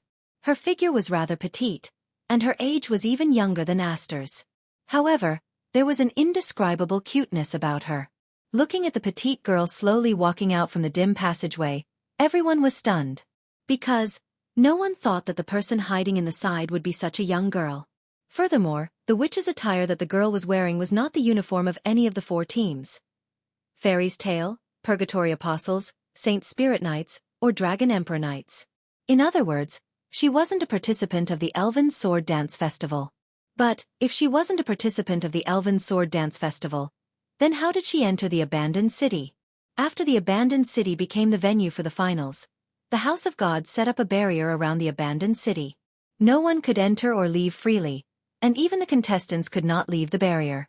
They could only rely on the magic stones they carried with them to return to the city through the teleportation magic. Therefore it was impossible for others to enter this place. Just as Noah was in a daze, Aster pulled on Noah's sleeve. Master! Aster stared straight at the girl. That's not a human elf, but a humanoid elf. A humanoid elf? Linley and Leola were both surprised. Noah was also surprised, but at the same time, he felt relieved. No wonder she could appear in the abandoned city even though she wasn't a participant. So she was an elf. Who would have thought that in this abandoned city full of useless elves, there would be a humanoid elf of the highest rank residing in the underground maze? It was too surprising. The elven girl seemed to have noticed that Aster was also a humanoid elf of the highest rank. After glancing at Aster, she raised her crystal-clear eyes and said, I don't mean to offend you. It's just that there haven't been any humans or elves here for many years, so I followed behind you to observe. Undoubtedly, her appearance was very young, and her voice was very cute. However, there was a sense of maturity in her tone, which made people realize that this elven girl was extraordinary. Of course, the difference between an elf's appearance and their actual age was very big. Take Aster for example. Her appearance was that of an underage girl, but she had lived for thousands of years. She was much older than Noah, who was born with the appearance and intelligence of a 10-year-old, but had lived for less than 10 years. Who would have thought that there would be a rare humanoid elf here? Leola slightly lowered her head as a sign of respect. I apologize for trespassing into your territory. Lindsley was just like Leola, sitting upright and serious. She lowered her head slightly and bowed to the elven girl.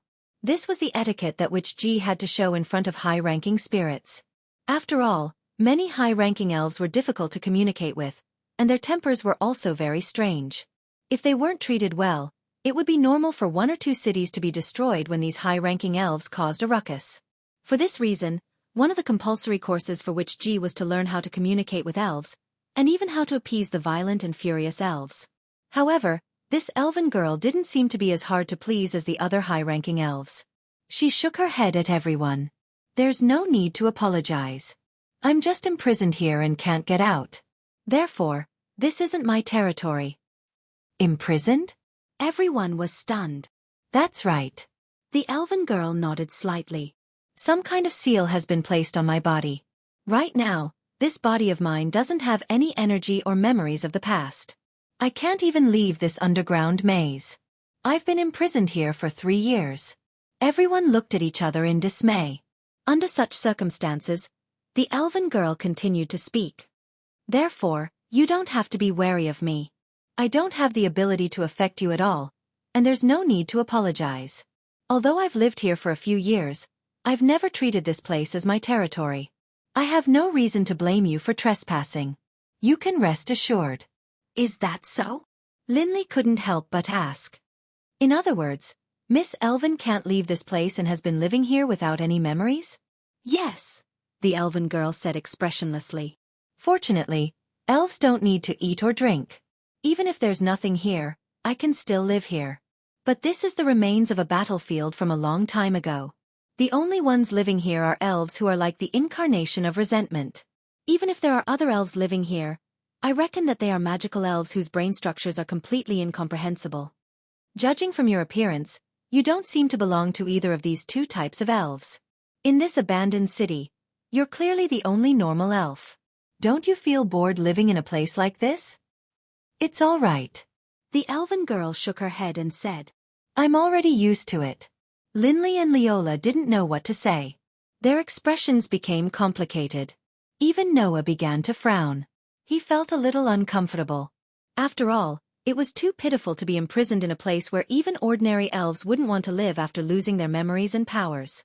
It wasn't that Noah was overflowing with sympathy. Instead, it was because the elven girl's experience reminded him of himself. After all, when Noah was born with the appearance and intelligence of a 10-year-old, he was also in a state where he didn't have any memories or powers, just like the elven girl before him. The difference was that Noah was discovered and adopted by Makarov, while the elven girl had to live in this godforsaken place for 3 whole years. Perhaps, one wouldn't be able to understand this feeling if they didn't experience it for themselves. And even if they didn't experience it, Noah understood it. If it were an ordinary person in this situation, perhaps 3 years would be enough to drive them crazy.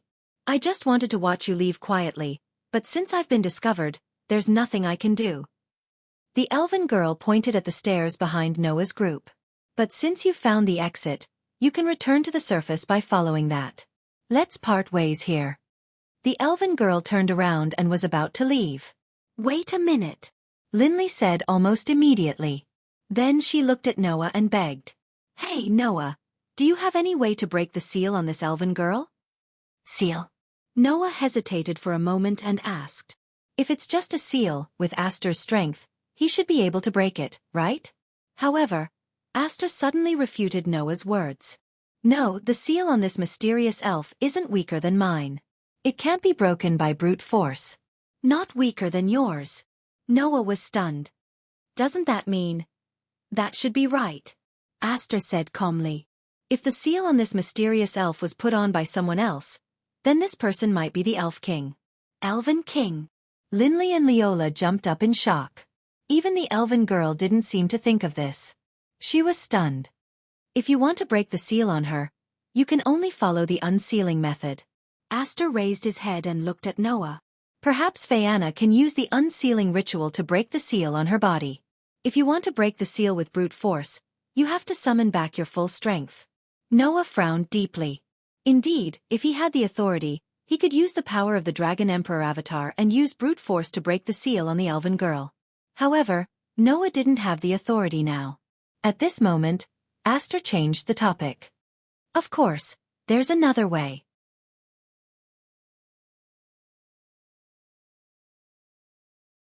Chapter 1804. The sky gradually darkened. With the arrival of night, some shadows began to move in the originally lifeless abandoned city. It wasn't just in the abandoned capital. Even in the night sky, where there was no starlight, only a crescent moon, there were black shadows flashing past. Some of them even collided with each other, entangling with each other as if they were in the middle of a battle. Hiding under the broken wall, Claire, Phaeana, and Alice watched the shadows colliding fiercely in the sky. They didn't even dare to breathe loudly. That seems to be magical fairies, right? Alice asked nervously. And almost all of them are magical fairies. Undoubtedly, during the day, we can't even sense the aura of a single fairy, but at night, there are actually so many magical fairies. Phaeana complained inwardly. Could it be that all the people living in this abandoned city are magical fairies? That's not strange, right? Claire smacked her lips. Apart from magical fairies whose brain structure can't be analyzed, what other fairies would be willing to live in this kind of place? Claire, Phaeana, and Alice didn't know that there was such a thing as a crippled elf in this abandoned city. There didn't seem to be any useless fairies living in this area, so the group of girls hiding here waiting for Linley didn't know that there were a large number of useless fairies roaming about in the abandoned city. However, looking at the magical fairies that were constantly intertwining in the air, the group of girls was also terrified. If they were discovered by those fairies who had no sense of reason and only attacked all living things, then the three girls would definitely be attacked by a large number of fairies, right? That wouldn't be any better than being surrounded by an army of useless fairies. No, from a certain point of view, magical fairies were much more difficult to deal with than useless fairies. Although useless fairies could steal the power of fairies and fairies, they couldn't withstand a single blow, so there were still ways to deal with them. However, magical fairies weren't so easy to deal with. The proof was that in the next second, Alice suddenly opened her eyes wide and pointed in a direction. Look over there. Claire and Phaeana subconsciously looked in the direction Alice was pointing, and then their eyes widened as well. On the other side of the sky, a huge wyvern flew over and arrived in the air above the group of magical fairies who were fighting fiercely. Roar, roar, roar, roar. Amidst the deafening roars, the huge wyvern barged into the battlefield and tore apart the magical fairies. The screams of the magical fairies reverberated in the air. That brutal scene made the faces of all the young girls turn pale. That's a demon god-level magical fairy? Phaeana lowered her voice with fear. There are demon god-level magical fairies in this abandoned city? Heavens! Claire's heart palpitated. If we're discovered by those magical fairies, we're dead. After all, in a situation where mythical-level elves almost never appeared in the human world, demon god-level elves were classified as the strongest elves that posed the most threat to humans. Even Ace Commander-level elven users like Leola and Luminalise couldn't take on a demon god-level elf in a one-on-one battle. A legion of elite elven knights numbering in the hundreds, or even thousands, would be required to take down an elf of this level. According to what Claire, Phaeana, and Alice knew, only Grey who was known as the strongest elf on the continent, could defeat a demon god-level elf single-handedly. Therefore, if Claire, Phaeana, and Alice's group were to face a demon god-level fairy, they would definitely become a feast for the other party.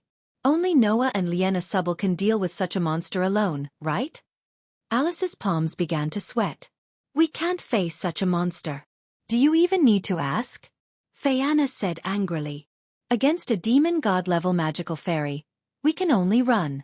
Really, why are we performing the fairy sword dance ritual in such a dangerous place? I really want to leave this place as soon as possible. Claire complained. What is Linley doing? Why isn't she here yet? In order to wait for Linley, the group of girls waited from day to night. If they continued to wait like this, they would have to set up a tent here.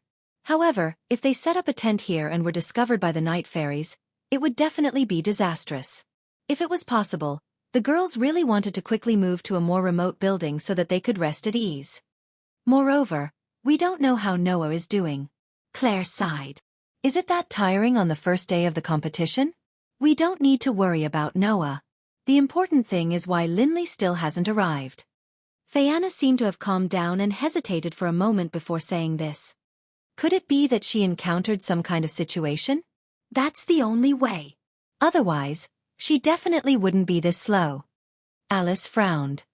There is only one thing for sure, and that is that continuing to wait is definitely not a good idea. Alice is right. Claire nodded. We can't keep waiting like this. Otherwise, it would be meaningless for us to gather here. Let's wait until dawn. If Linley still hasn't arrived by then we have to take action. However, at this moment, a playful voice suddenly sounded.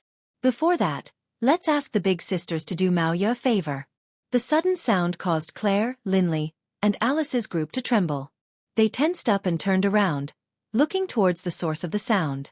At the other end of the street, a petite figure appeared in front of the group of young girls without them noticing. An innocent smile appeared on her young and tender face. But that smile made people feel a chill in their hearts. It's you? Claire said solemnly. You are the expert in purgatory apostle, who specializes in controlling military fairies, right? Big sister, do you know Mauya? Mauya tilted her head and shrugged. But Mauya doesn't know your names. But it doesn't matter, Mauya isn't interested in you. If you honestly answer Mauya's question, then Mauya won't kill you. Kill us? Phaeana said in shock. Are you kidding? The elven sword dance ritual doesn't allow killing fairies. Mauya doesn't care about that. Mauya puffed up her cheeks. If Mauya says she will kill you, then she will kill you. She doesn't care about the elven sword dance ritual. Or do the big sisters think that Mauya can't kill you? Claire, Phaeana, and Alice all felt a chill run down their spines. Although Mauya's words sounded like a child holding a party, the girls believed her without any reason.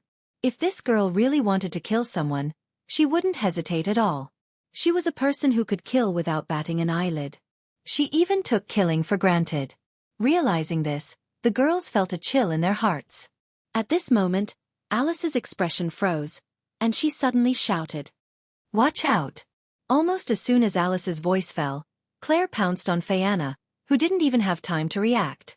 Together with Alice, Claire fell to the side in a sorry state. Bang! The ground where the group of girls was standing suddenly exploded. A vine covered with countless sharp thorns sprang out of the ground without any warning. It was like a thick and ferocious long whip. While twisting its body, it soared into the sky and appeared in this space. Before the girls got up from the ground after dodging the attack of the vine, a calm voice sounded.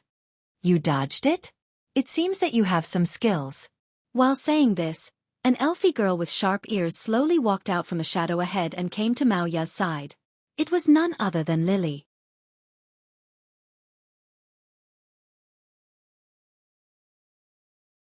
Chapter 1805. Looking at Mauya and Lily standing side by side in the middle of the street, exuding an indescribable aura, Claire, Phaeana, and Alice's heart sank.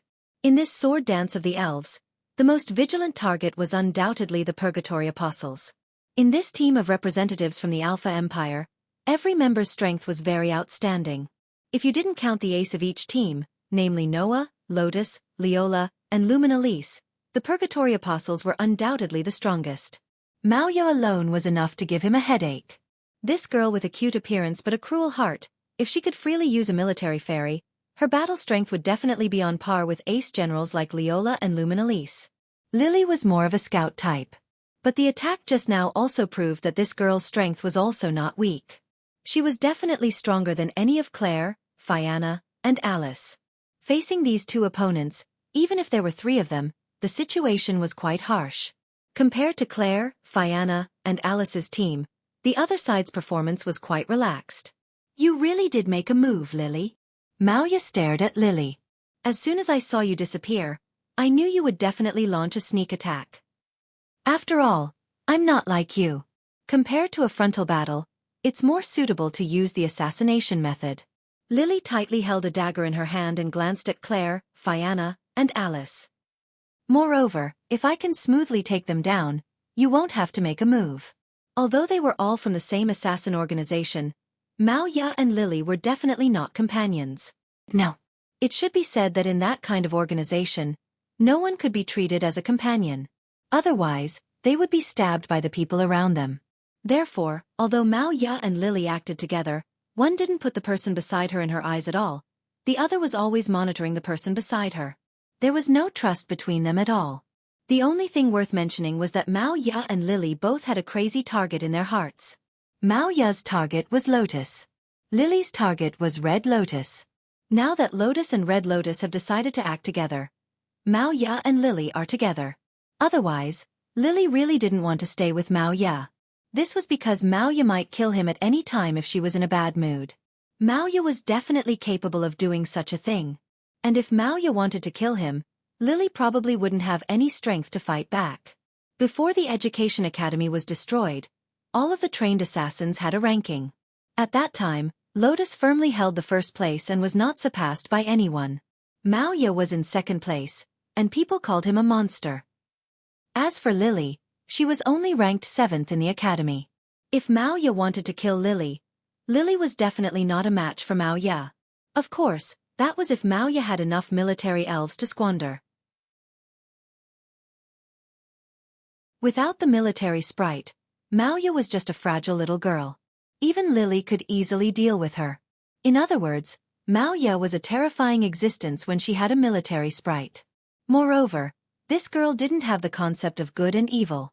Just like how a child would think that a hero killing a monster was a matter of course, in Mao Ya's eyes, everyone could be killed. Therefore, Mao Ya would never hesitate to kill someone. If I can get rid of the opponent, Mao Ya, you won't have to kill. Lily reminded.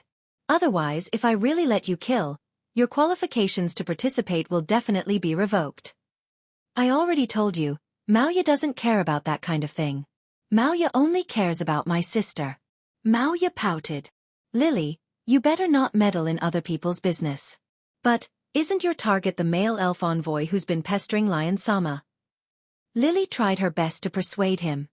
If you kill someone else and lose your qualifications, then you won't be able to fight Noa Doria. Oh! Mao Ya frowned. Forget it, since it's like this, Mao Ya will bear with it for a while. Saying this, Mao Ya raised her head and looked at Claire, Fianna, and Alice. That's how it is. Big sisters, please tell me the whereabouts of Big Brother.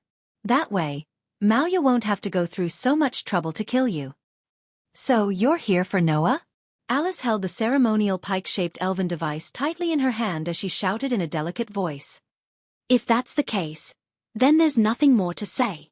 Also, we don't know where Noah is right now. Fianna rolled her eyes and said. If we knew, we would have met up long ago. You don't know where Big Brother is. Mao Ya lowered her shoulders in disappointment. Aha! I thought I would be able to get my revenge today. No, it doesn't matter if they know where Noa Doria is or not. Lily's gaze fell on Claire, Fianna, and Alice. As long as we capture them and spread the news, we'll definitely be able to lure out Noa Doria. That's right. Mao Ya reacted and clapped her hands happily. Since that's the case, big sisters, please stay with Mao Ya for the time being. Don't even think about it. Claire gripped the flame whip tightly and glared at Mao Ya. I won't let you succeed. As soon as she finished speaking. Really? Mao Ya's eyes seemed to have lost their luster and became cloudy. If that's the case, then come and play with Mao Ya. Mao Ya raised one hand. On the wrist of that hand, a simple bracelet began to emit black and red light. Mao Ya. Lily was shocked. You can't use that elf. You'll kill them. So annoying. Mao Ya ignored Lily. It's none of your business what Mao Ya wants to do. But at this moment. Bang! Amidst the sound of an explosion, purgatory-like flames ignited and rushed into the air. In an extremely old building, a series of footsteps gradually sounded, echoing in the surroundings. Noah, Lindsley, Leola, and Aster slowly walked out of the building and came to a street. We're finally out, Lindsley said with a sigh of relief. I thought we'd be trapped there until the end of the competition. Thank you, Aster. Noah patted Aster's head. Luckily you led the way, or else it would have been troublesome. I'm Master's sword. Aster's face was still expressionless, but his mysterious eyes were squinting because of the comfort. Helping Master is a matter of course. Since we're out, then let's part ways here, Leola said without hesitation. We'll have to fight sooner or later. If you don't attack me now, then I'll find you when I'm fully recovered. After saying that, Leola turned around and slipped into an alley. Before Noah and Lindsley could reply, she disappeared. Noah and Lindsley didn't ask her to stay. After all, just like what Leola said, they would have to fight sooner or later, so there was no reason for them to continue moving together. Noah and Lindsley were already being extremely kind by not attacking Leola while she was in a weakened state. Leola was also aware of it, which was why she left. If she stayed, Noah and Lindsley wouldn't mind protecting her until she recovered, right? As her opponent, Leola had no reason to let them go to this extent for her. Leaving was also a matter of course. Next, whether or not Leola would encounter other elven envoys and be taken down by them would be her own problem. If Leola could hold on, she would eventually appear before Noah. When that happened, Noah thought it might be possible to satisfy Leola's fighting spirit. Right. Noah. Lindsley turned around and looked at Noah with her bright eyes. How's the child?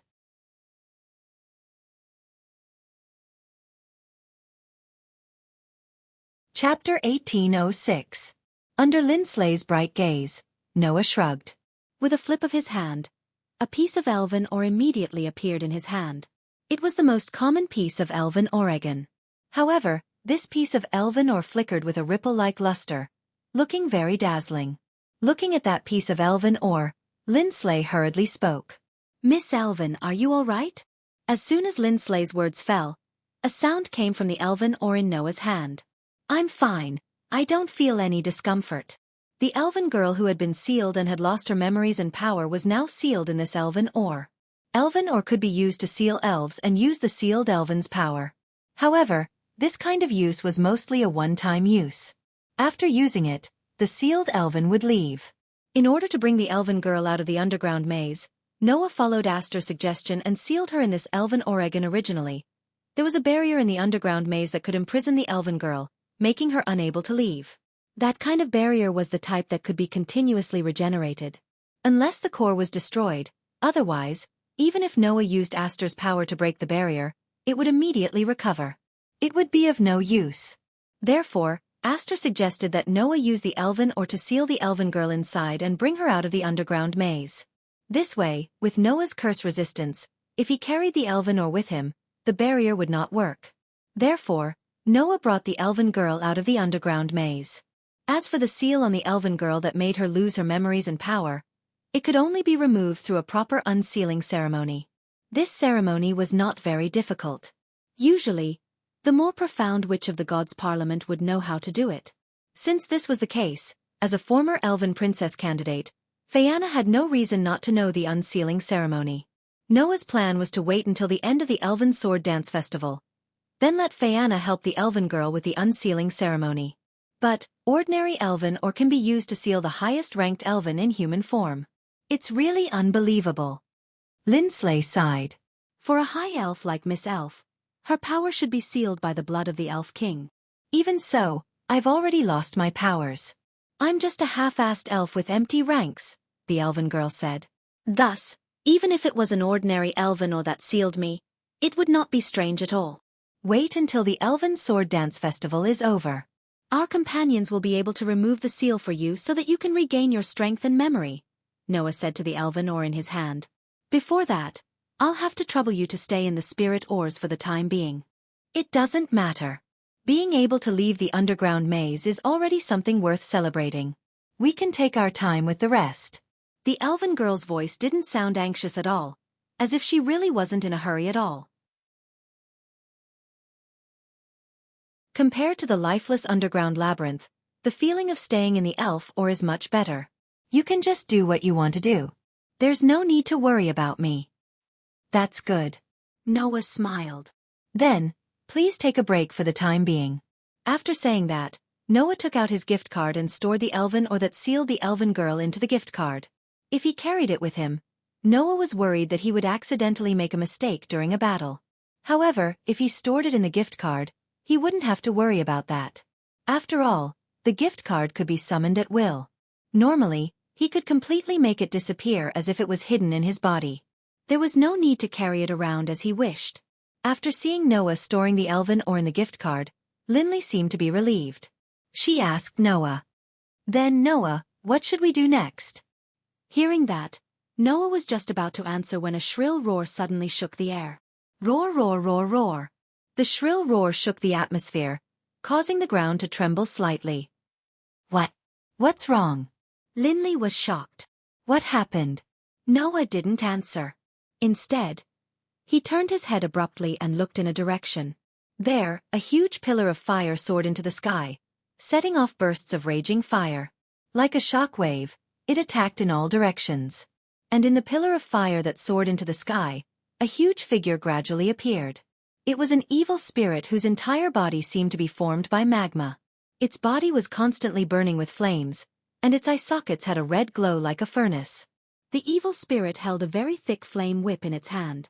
Black smoke billowed in its mouth, and its body surged with extremely powerful divine power. It faced the sky and let out a shrill roar. That scene was simply like a ghost from purgatory breaking into the human world. It caused the temperature in the air to suddenly rise by a few levels. Looking at the evil spirit that was burning with raging fire, Linley's pretty face became a little pale. What is that? Noah focused his eyes and stared at the evil spirit holding the flame whip. His dark and deep pupils flickered slightly. Aster, on the other hand, stared at the evil spirit in the flames and suddenly spoke. Master, that's the magic flame elf, Vera Oka. Vera Oka. Noah looked at Aster in surprise. You said that's the magic flame elf, Vera Oka? Yes. Aster nodded. In the Elven War, that magic flame elf was once sent to the front line, so I have memories of its existence.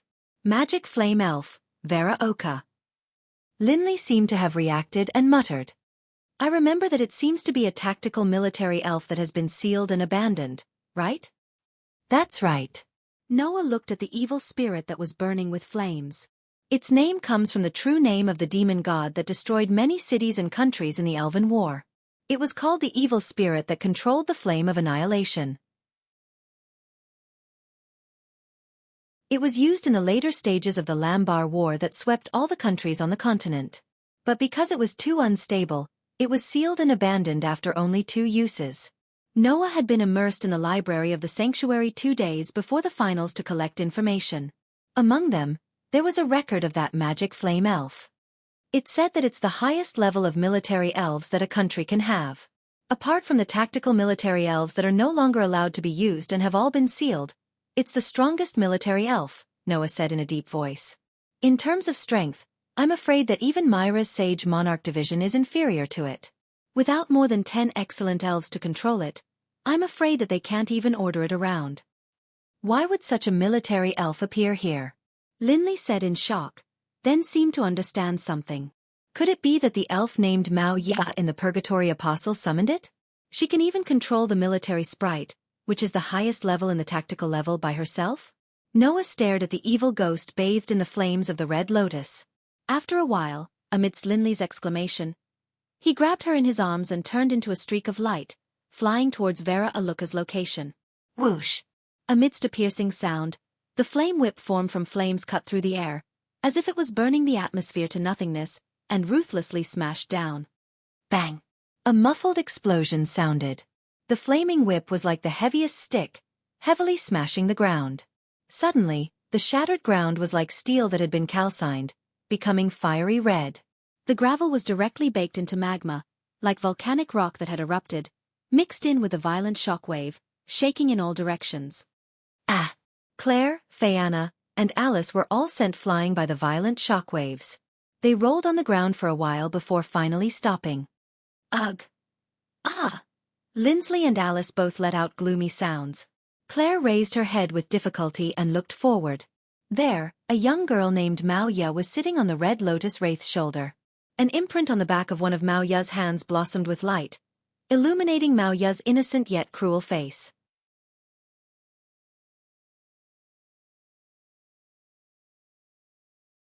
Chapter 1807. The flames of the Red Lotus burned on the body of the flame spirit named Veralorca, dyeing the surroundings a fiery red. Mao Ya didn't seem to be affected by the flames at all. She sat on the shoulder of the flame spirit and looked down at Claire, Fianna, and Alice, licking her lips in excitement. What's wrong? Big sisters? Is this not enough?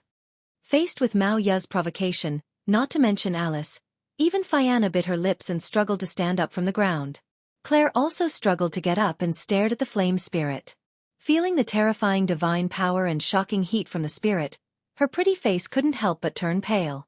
She actually completely controlled that kind of military spirit by herself. There should be a limit no matter how exaggerated it is, right? The advantage of military spirits was that they had a wide range of uses. It didn't matter how strong the spirit was, as long as one had the aptitude, they could draw out a certain amount of power from the spirit. In other words, military spirits couldn't display their full power. They couldn't transform into spirit equipment like contracted spirits, and their innate power was limited. They could only display a portion of their power. However, this petite girl in front of her could completely display the full power of a military spirit. Moreover, a military spirit like Vera Lorca, which belonged to the strongest level of tactical spirits, should have at least 10 outstanding witch adepts controlling it successfully, but Maoya did it all by herself. This fact made Claire's heart bitterly cold. Even if it's an expert who received special training to control military spirits, isn't it a bit too much to reach this level? The one who responded to Claire wasn't Maoya, but Lily, who stood to the side and quietly watched the development of the situation. Maoya has an innate ability. She can display the spirit's power to the limit and forcibly squeeze out all of the spirit's power, Lily said coldly.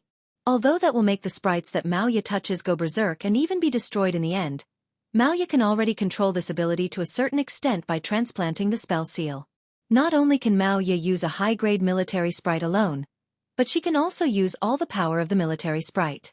As long as Maoya has a military sprite in her hand, you won't have any chance of winning. Even if I don't have any elves to use, Maoya won't lose to these useless big sisters, Maoya pouted, then raised her hand that was branded with the spell and giggled. However, when there's an elf that can be used, Maoya is the strongest other than my sister. Big sisters, come and try the power of Maoya's Fool's Pincer. After speaking, the magic flame spirit with flames burning all over its body immediately raised the whip of flames in its hand. Amidst a sharp whistling sound, it heavily swung down in the direction of the group of young girls. Bang! The heavy flame whip once again smashed into the ground, turning the ground into a fiery red like steel that had been calcined. At the same time, it stirred up violent winds and magma-like rock fragments, exploding into the air. Ah! The group of young girls suddenly let out sorrowful cries and were blown away again. However, this time, Alice reacted and waved the magic device in her hand. Wind, blow to your heart's content. A whirlwind suddenly blew along the path of Alice's elven device, sweeping up the group of young ladies. The group of young ladies seemed to be held up by an invisible hand, finally avoiding the fate of rolling on the ground again. Once she steadied herself, Claire threw out the flame whip in her hand. Go! Scarlet! The flame whip that was thrown out ferociously swelled into a ball of flames and turned into a flaming cat. The flame spirit named Scarlet let out a sharp cry. Like a streak of fiery red light, it streaked across the sky and pounced in the direction of Verayaker.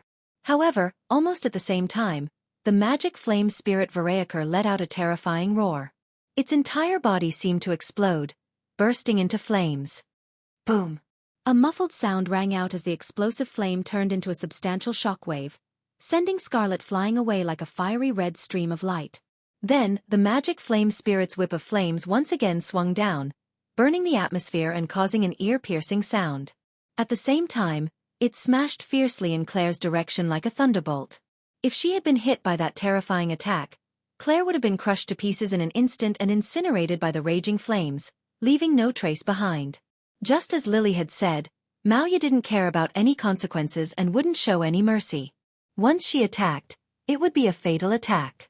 Claire, who had returned to her elf form with the magic device, could only look on helplessly as the magic flame whip smashed towards her like a thunderbolt.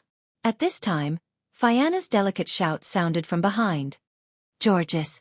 A flash of light suddenly burst forth in front of Claire, turning into a fully armed pure white knight elf. It raised the shield in its hands and blocked in front of Claire. Boom!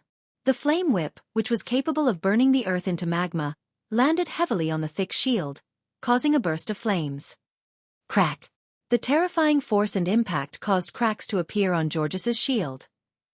Liar! Phaeana covered her mouth in disbelief. He actually cracked Geokias's shield with a single blow? It must be known that even when facing the bombardment of Vercelia with a large number of spell engravings, Geokias's shield was able to withstand it stably. And now, a single attack from the flame elf Varoka was able to crack Geokia's shield so cleanly? Is this the power of the strongest military elves in the tactical grade? Alice clenched the magic device tightly and clenched her teeth. No, our chances of winning are too low. We can't continue fighting like this. That's right. Claire retreated to Phaeana and Alice's side and said in a deep voice.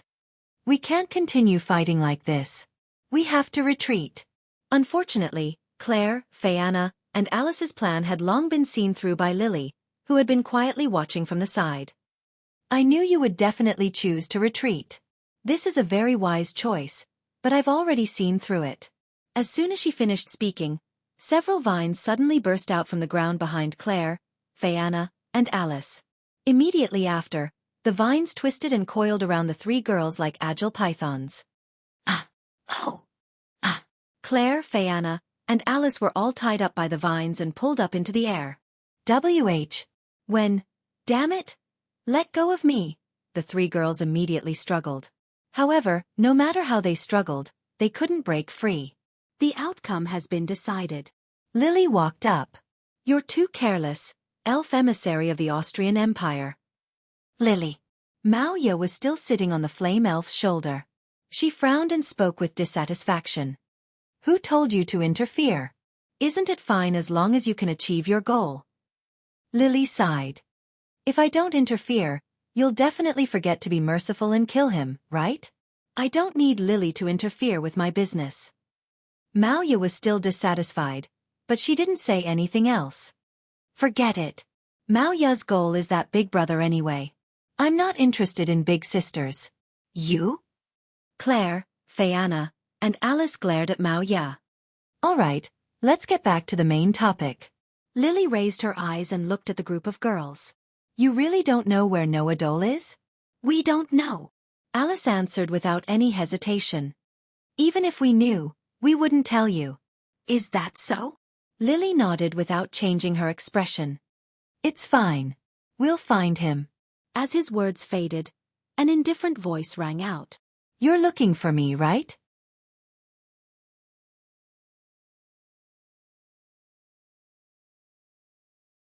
Chapter 1808. I'm the one you're looking for, right? When such a voice rang out and entered the ears of everyone present, the expressions on everyone's faces froze. In the next second, Claire, Phaeana, and Alice were pleasantly surprised. Lily's pupils suddenly shrank. As for Maoya, after being slightly startled, her eyes suddenly brightened. Soon after, a gorgeous shout resounded. Magic ice arrow projectile. A barrage of ice arrows suddenly appeared in the air like raindrops, shooting toward Lily's direction. Lily's expression was startled. Without any hesitation, she stomped on the ground and jumped up. Under such circumstances, the ice arrows flew past Lily's original position and accurately landed on the vines binding Claire, Phaeana, and Alice. Poochie poochie poochie. Along with a series of snapping sounds, the thick vines were directly cut off by the ice arrows. Claire, Phaeana, and Alice immediately fell from midair. Ah! Phaeana fell on her butt on the ground. It was so painful that tears almost flowed out of her eyes. On the other hand, Claire and Alice stumbled to the ground and raised their heads, looking in the direction the ice arrows had come from. There, holding an ice bow, Lindsley stood on the top of a building. She combed her hair and had a confident smile on her face. Looks like we made it in time. Lindsley. Alice was pleasantly surprised once again. Undoubtedly, that idiot is an archer. Why is she standing in such a conspicuous place? Claire complained. Lily, who had dodged Lindsley's arrow with a leap, realized that she had been tricked. Lindsley's goal from the beginning wasn't to deal with Lily, but to help Claire, Phaeana, and Alice out of their predicament. However, that kind of thing was no longer important. Lily gripped the dagger in her hand and shouted with a dignified expression. Noah Dole, since you're here, then come out. Everyone suddenly fell silent. After a while, Lily's pointy ears twitched slightly. She abruptly turned her head and looked in a direction. Noah appeared beside Claire, Fayanna, and Alice and helped Fayanna up. "Are you okay?" Noah asked. "I'm fine." Fayanna rubbed her butt and smiled bitterly. "But it was dangerous. Why are you here?" Claire hurriedly trotted over. "Didn't we agree to act separately?" "It's a long story." Noah handed Fayanna over to Claire. "Fortunately, I'm here. Otherwise, you would have all been eliminated. Their target seems to be you, not us." Alice also came over and said with an annoyed expression. "They just want to capture us," Fayanna said. "Is that so?" Noah nodded. "Got it." After saying that, Noah turned his gaze and glanced at Lily, who was looking at him with a guarded expression. Then, he looked at Mao Ya, who was sitting on the shoulder of the magic flame elf. "I finally meet you, big brother." Mao Ya's smile was very sweet. "Mao Ya has been looking for you for a long time." Noah didn't reply. He just took a step forward and arrived in front of Claire, Fayanna, and Alice. He looked at Mao Ya, who was smiling very sweetly, and said with an indifferent expression, "You were in such a hurry to find me because of Lillian Asubble, right?" "That's right." Mao Ya's smile was still on her face, but her eyes became a bit dim. "Who told Big Brother to keep pestering Big Sister? Mao Ya had no choice but to kill you."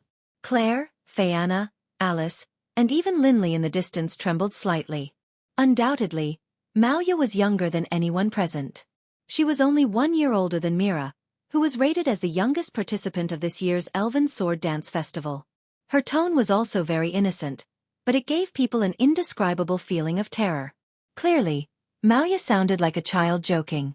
Every time she opened her mouth, she would kill. She was completely serious. Yet, this girl had the strength to start a massacre. Under such circumstances, the feeling of terror that Mao Ya gave people was very unusual. This was also the reason why Mao Ya was called a monster in the teaching academy. She was younger than anyone else, but she had killed more people than anyone else. She had no concept of good and evil. She could take someone's life with a single thought. It was really too terrifying. Therefore, even Lily, who had always been by her side, was very afraid of Mao Ya. However, this wasn't the first time Noah had met this type of person. Thus, Mao Ya's innocent and cruel appearance made Noah think of Ilya. When they met for the first time, Noah felt that Mao Ya was very similar to Ilya. Not in terms of appearance, but in terms of the concept of good and evil. For these two children, killing someone was just a matter of a thought. They only needed a small reason. However, that wasn't a reason for Mao Ya to casually kill her companions. "Want to kill me?" Noah nodded calmly. "Then come." That extremely calm appearance gave everyone present a feeling. That was, Noah didn't see Mao Ya as a threat at all. Big Brother seems to look down on Mao Ya. The smile on Mao Ya's face finally disappeared. Her immature but cute face seemed to be covered in a shadow, becoming expressionless. "Since it's like this, then you can go die." The rune on the back of Mao Ya's hand suddenly blossomed with a dazzling bloody light. Roar, roar, roar, roar. The demonic flame spirit holding the flame whip suddenly roared crazily. Its whole body erupted with a terrifying divine power and heat. It no longer waved the flame whip in its hand that could burn the earth like before. Instead, like a furious ghost, it madly rushed in the direction of Noah. In an instant, the ground trembled under the demonic flame spirit stomp. Each step of Verakorka shattered the ground where it landed, blasting a medium-sized pit, and became boiling hot like volcanic magma. In the blink of an eye, the demonic flame spirit violently rushed in front of Noah. It raised an arm, and like a meteor falling from the sky, it heavily blasted in the direction of Noah. Wherever that punch passed, the atmosphere was completely squeezed clean. It shook and created a terrifying sonic boom, causing the temperature to suddenly rise to a shocking level. Compared to the demonic flame spirit, which was the most powerful tactical military spirit, Noah, who was at least 10 times smaller in size, was like a small boat in a storm. His robe fluttered in the wind, and he looked extremely small and fragile. "Be careful!" The 4 girls, Claire, Linley, Fayanna, and Alice, exclaimed. However, Noah calmly looked at the huge fist that seemed to be formed from magma and was covered in flames. He gently lifted one of his hands. At this moment, all the divine power flowing in Noah's body turned into magic power. Hum! Like electric wires, magic power patterns suddenly climbed up Noah's arm. Roar, roar, roar, roar. The demonic flame spirit once again let out a roar that shook the air, and heavily blasted that punch at Noah, who was extremely small compared to it. Undoubtedly, the demonic flame spirit directly rushed up to make a close-range attack with the shockingly destructive flame whip in its hand. His crazed appearance told everyone that he was going crazy. Varayakur had lost control. After all, this demonic flame spirit was very unstable to begin with, which was why it was abandoned. Moreover, Mao Ya's fool's pincer could make the spirit go berserk, so it wasn't strange for Varayakur to completely fall into madness. And this berserk state caused Varayakur's power to increase exponentially. A simple punch could probably even match a demon god-level sprite. However, at this moment, Noah finally moved. His fist, which was covered with magic patterns like electric wires, blasted out without any fancy moves. Bang! Along with a muffled explosion, the demonic flame spirit Varayakur, who enjoyed the reputation of being the most powerful of the tactical grade and was even sent to the front lines to fight during the Elven War, suddenly exploded into a pile of fragments.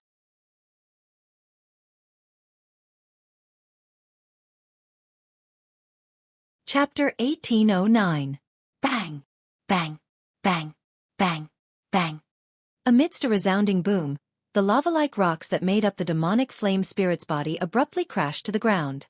After scorching the ground, the flames on the rocks gradually extinguished, finally turning into pitch-black reefs.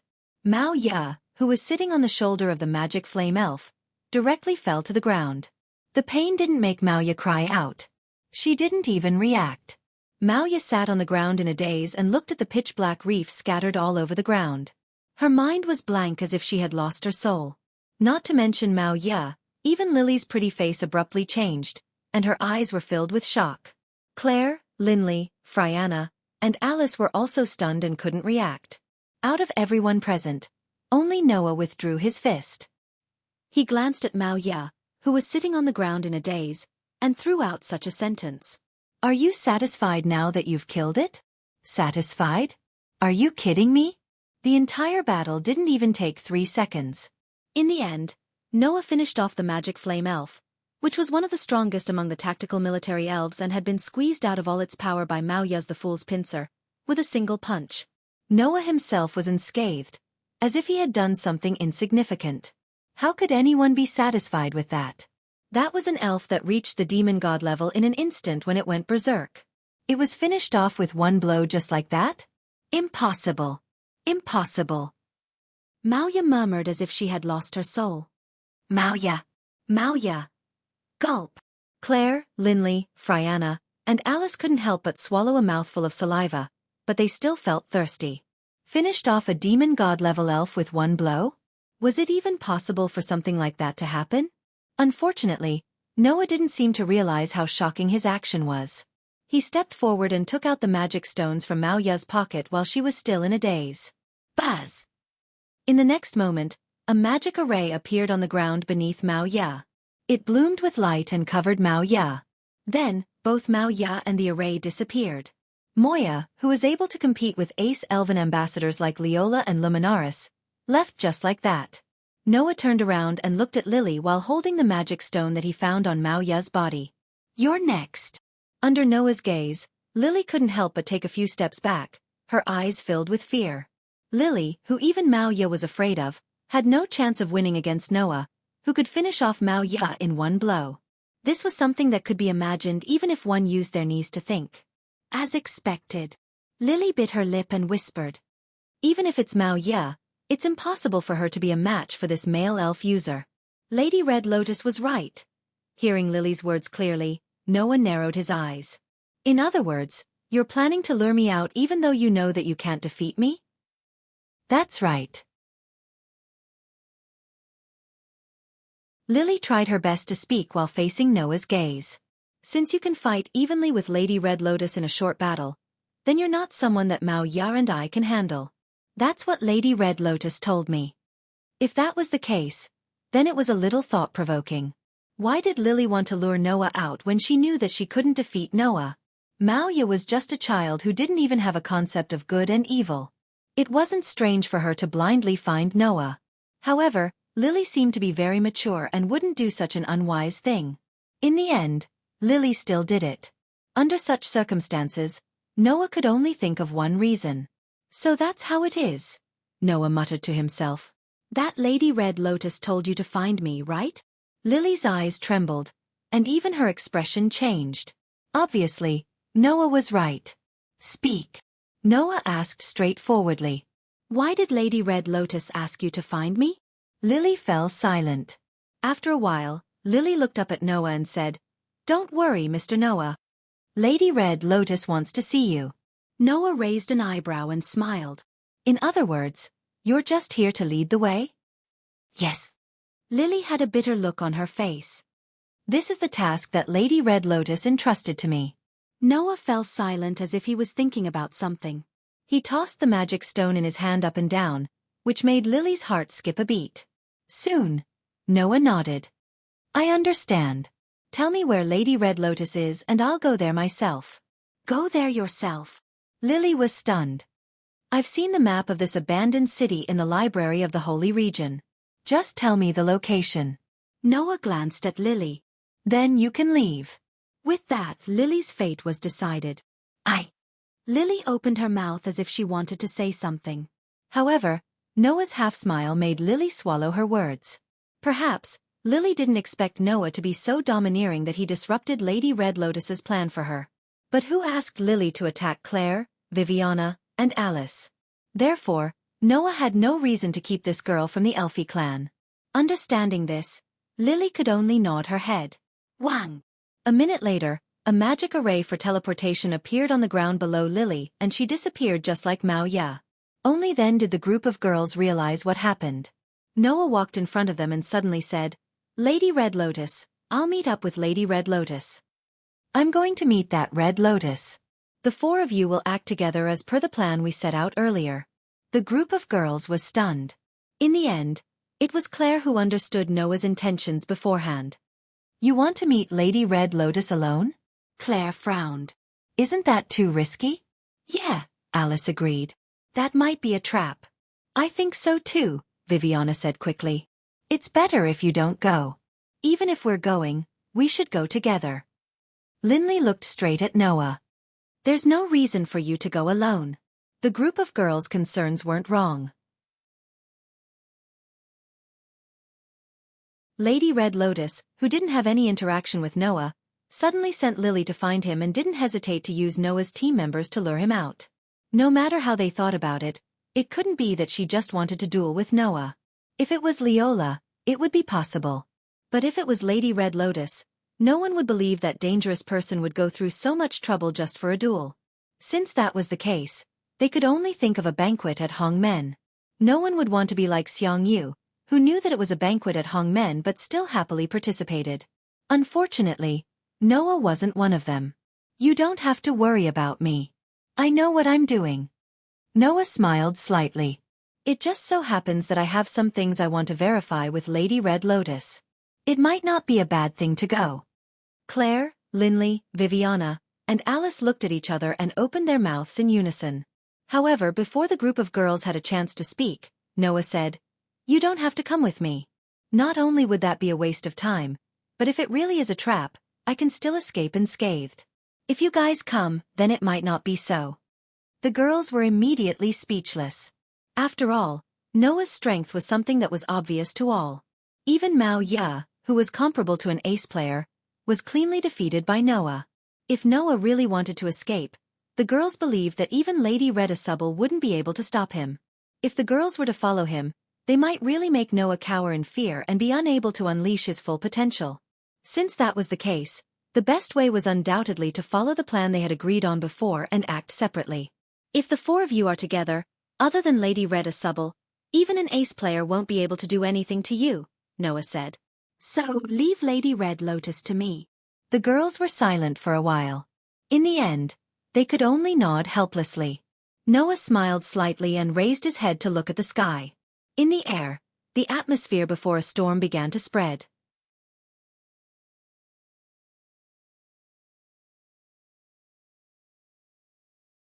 Chapter 18:10.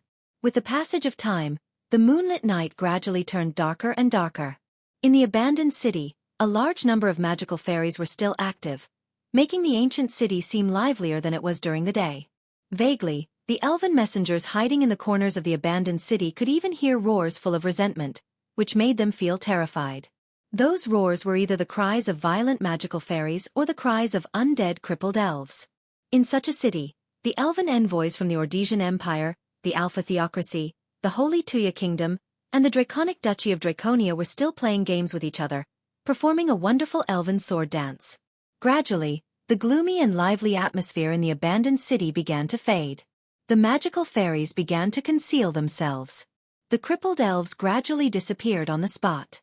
The sky gradually regained its light, and dawn had already arrived. However, even though dawn had arrived, the sky was still overcast, as if it was a gloomy day. It seemed a little lifeless. Although at a time like this, even if there's good weather, I won't be happy. With such a feeling, Noah walked on the vast but somewhat dilapidated street without stopping. Noah's destination was the center of the abandoned city. There was a very grand sacred hole there. It was said that in the past, before the abandoned city was baptized by the Elven War, the elves who built this city used to worship the Elven King. Now, after thousands of years, the Elven War had turned this city into ruins, but the sacred hall was barely preserved. It could be considered a miracle. Of course, after so many years, the sacred hall had already become a place of historical interest. However, the most mysterious elven messengers of the Elven Sword Dance Festival were there, waiting for Noah's arrival. Whoosh! The gloomy and cold wind blew across the entire street, stirring up a cloud of dust and making the vision a little hazy. After 10 minutes, Noah finally arrived in front of the sacred hall, braving the cold wind. Without any hesitation, Noah reached out his hand and forcefully pushed open the door of the sacred hall. Clack! With a heavy rusty sound, the door that was 2 or 3 times taller than Noah opened with difficulty. Walking into the sacred hall, Noah was presented with an extremely vast hall. In the center of the hall, a girl wearing a military uniform of the Alphas Empire and a ghost-like mask on her face had her back facing Noah. She was like a statue, not moving at all. Looking at that figure, Noah stopped in his tracks. It was only then that Red Lotus seemed to wake up from her nap and raised her head. "Are they here?" If Lotus' voice was as elegant as a breeze, then Red Lotus' voice was as cold and heavy as a king's. Only those who had seen true despair and hell could make such a sound. Noah did not know what kind of despair and hell Red Lotus had seen.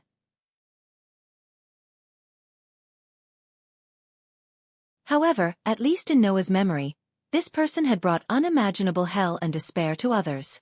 Thus, Noah said faintly, "Should I continue to call you Red Lotus? Or should I call you by your real name?" With just one sentence, the already heavy atmosphere seemed to have been filled with lead, to the point where it was difficult to even breathe. Red Lotus turned around and looked at Noah. Her voice seemed even colder than before. "So that's how it is. Have you noticed my real identity? Because, Lotus once told me that you seem to have some relationship with Claire and Phaeana." Noah continued as if he did not feel the coldness in Red Lotus' voice. However, ever since the Fire Elf King unleashed a great fire on the entire Olesia Empire 4 years ago in a fit of rage, the Elstian family that Claire belonged to was stripped of their noble title. Both her parents were imprisoned, and only Claire remained in the Olesia Elven Academy. However, because she was the younger sister of the Elf Princess of Calamity, everyone looked at her coldly and no longer made friends with her. Therefore, if you are related to Claire, you must have known each other 4 years ago. As for Phaeana, she was called the Lost Elf Concubine because she lost her contract with an elf. That was also 4 years ago. Noah said. After that, Phaeana's treatment was almost the same as Claire's. If you are related to Phaeana, then it could only be 4 years ago. Since you are related to Claire and Phaeana before their downfall and at such a special time 4 years ago, I believe that no matter who it is, they will first think of one person. Noah glanced at Red Lotus. That is the elf concubine of Calamity who betrayed the Fire Elf King 4 years ago and stole the most powerful flame elf from the Fire Elf King's temple, causing the entire Alphas Empire to suffer a calamity. Red Lotus fell silent. However, the atmosphere around her began to change, making the air even heavier. Noah looked at Red Lotus, who remained silent, and continued with a smile. In addition to Lotus, before the start of the Elven Sword Dance Festival, Losty also told me that among the Purgatory Apostles, there was another person as terrifying as Lotus. Moreover, this person seemed to have formed a contract with a mythical elf. This was undoubtedly another hint. Because of this, before the start of the finals, I even hid in the library of the Holy Realm and thoroughly searched for information. In the end, I confirmed one thing. Noah looked straight at Red Lotus. 4 years ago, the elf concubine of Calamity took away the most powerful flame elf from the Fire Elf King's temple. It was a mythical elf that was defeated by the 5 elf kings in the Elven War and was sealed in the Fire Elf King's temple. You have a deep relationship with Claire and Viviana, who didn't lose everything 4 years ago. You also have a mythical elf that won't enter the human world and form a contract with humans. In addition, your aura is so scorching. It's obvious that your elf attribute is the fire attribute. With so many hints, can't we confirm your true identity? Noah's voice echoed clearly in the entire space. The elf concubine of Calamity Rubia Elstian. As soon as she finished speaking, boom! In the sound of an explosion, an extremely terrifying flame burned fiercely on Red Lotus' body and turned into a wave of fire that violently surged in all directions. Suddenly, the entire holy church seemed to be burning and turned into a sea of fire. The heat in the air rose to an extremely terrifying level. The billowing heat wave was already comparable to Naz, who had once used the power of Fire Dragon King Agnir. In the center of this sea of fire, Red Lotus' waist-length black hair bathed in flames began to burn. The flames didn't burn Hong Lian's hair. Instead, Hong Lian's waist-length hair gradually turned a fiery red from top to bottom as the flames continued to burn. That hair color was exactly the same as Claire's. Then, Hong Lian's cold voice rang out. I didn't expect that in addition to strength, you also have such a degree of wisdom. Saying this, Red Lotus reached out and took off the mask on her face. It was a pretty face that was breathtakingly beautiful. It was somewhat similar to Claire's appearance, but more mature, adding a bit of charm out of nowhere. However, on that face, there was a coldness that Claire didn't have. Red Lotus, who no longer hid her appearance, threw the mask in her hand. Her waist-length fiery red hair rose and fell with the rolling waves of fire. A pair of ruby-like eyes stared straight at Noah. As expected, your ability is as outstanding as Liana Subble said. It even exceeded my expectations. How interesting. Red Lotus said. No, her name wasn't Red Lotus. She was Claire's biological sister and Friana's senior in the Gods' Parliament. She had interacted with both Claire and Friana like sisters. Rubia Elstian. The elf concubine of Calamity. That was the girl's true identity. Claire definitely didn't expect it, right? The person she wanted to meet at the Elven Sword Dance Festival had already appeared on the same stage as her. You're tuning in to the Dreamy Chapters YouTube channel. We're so grateful for your support, and don't forget to subscribe to join us on this incredible journey through captivating stories. Your generosity through donations truly makes a world of difference, as it's the primary source of revenue that allows me to expand and enhance this channel for you. Thank you from the bottom of my heart for being a part of this adventure.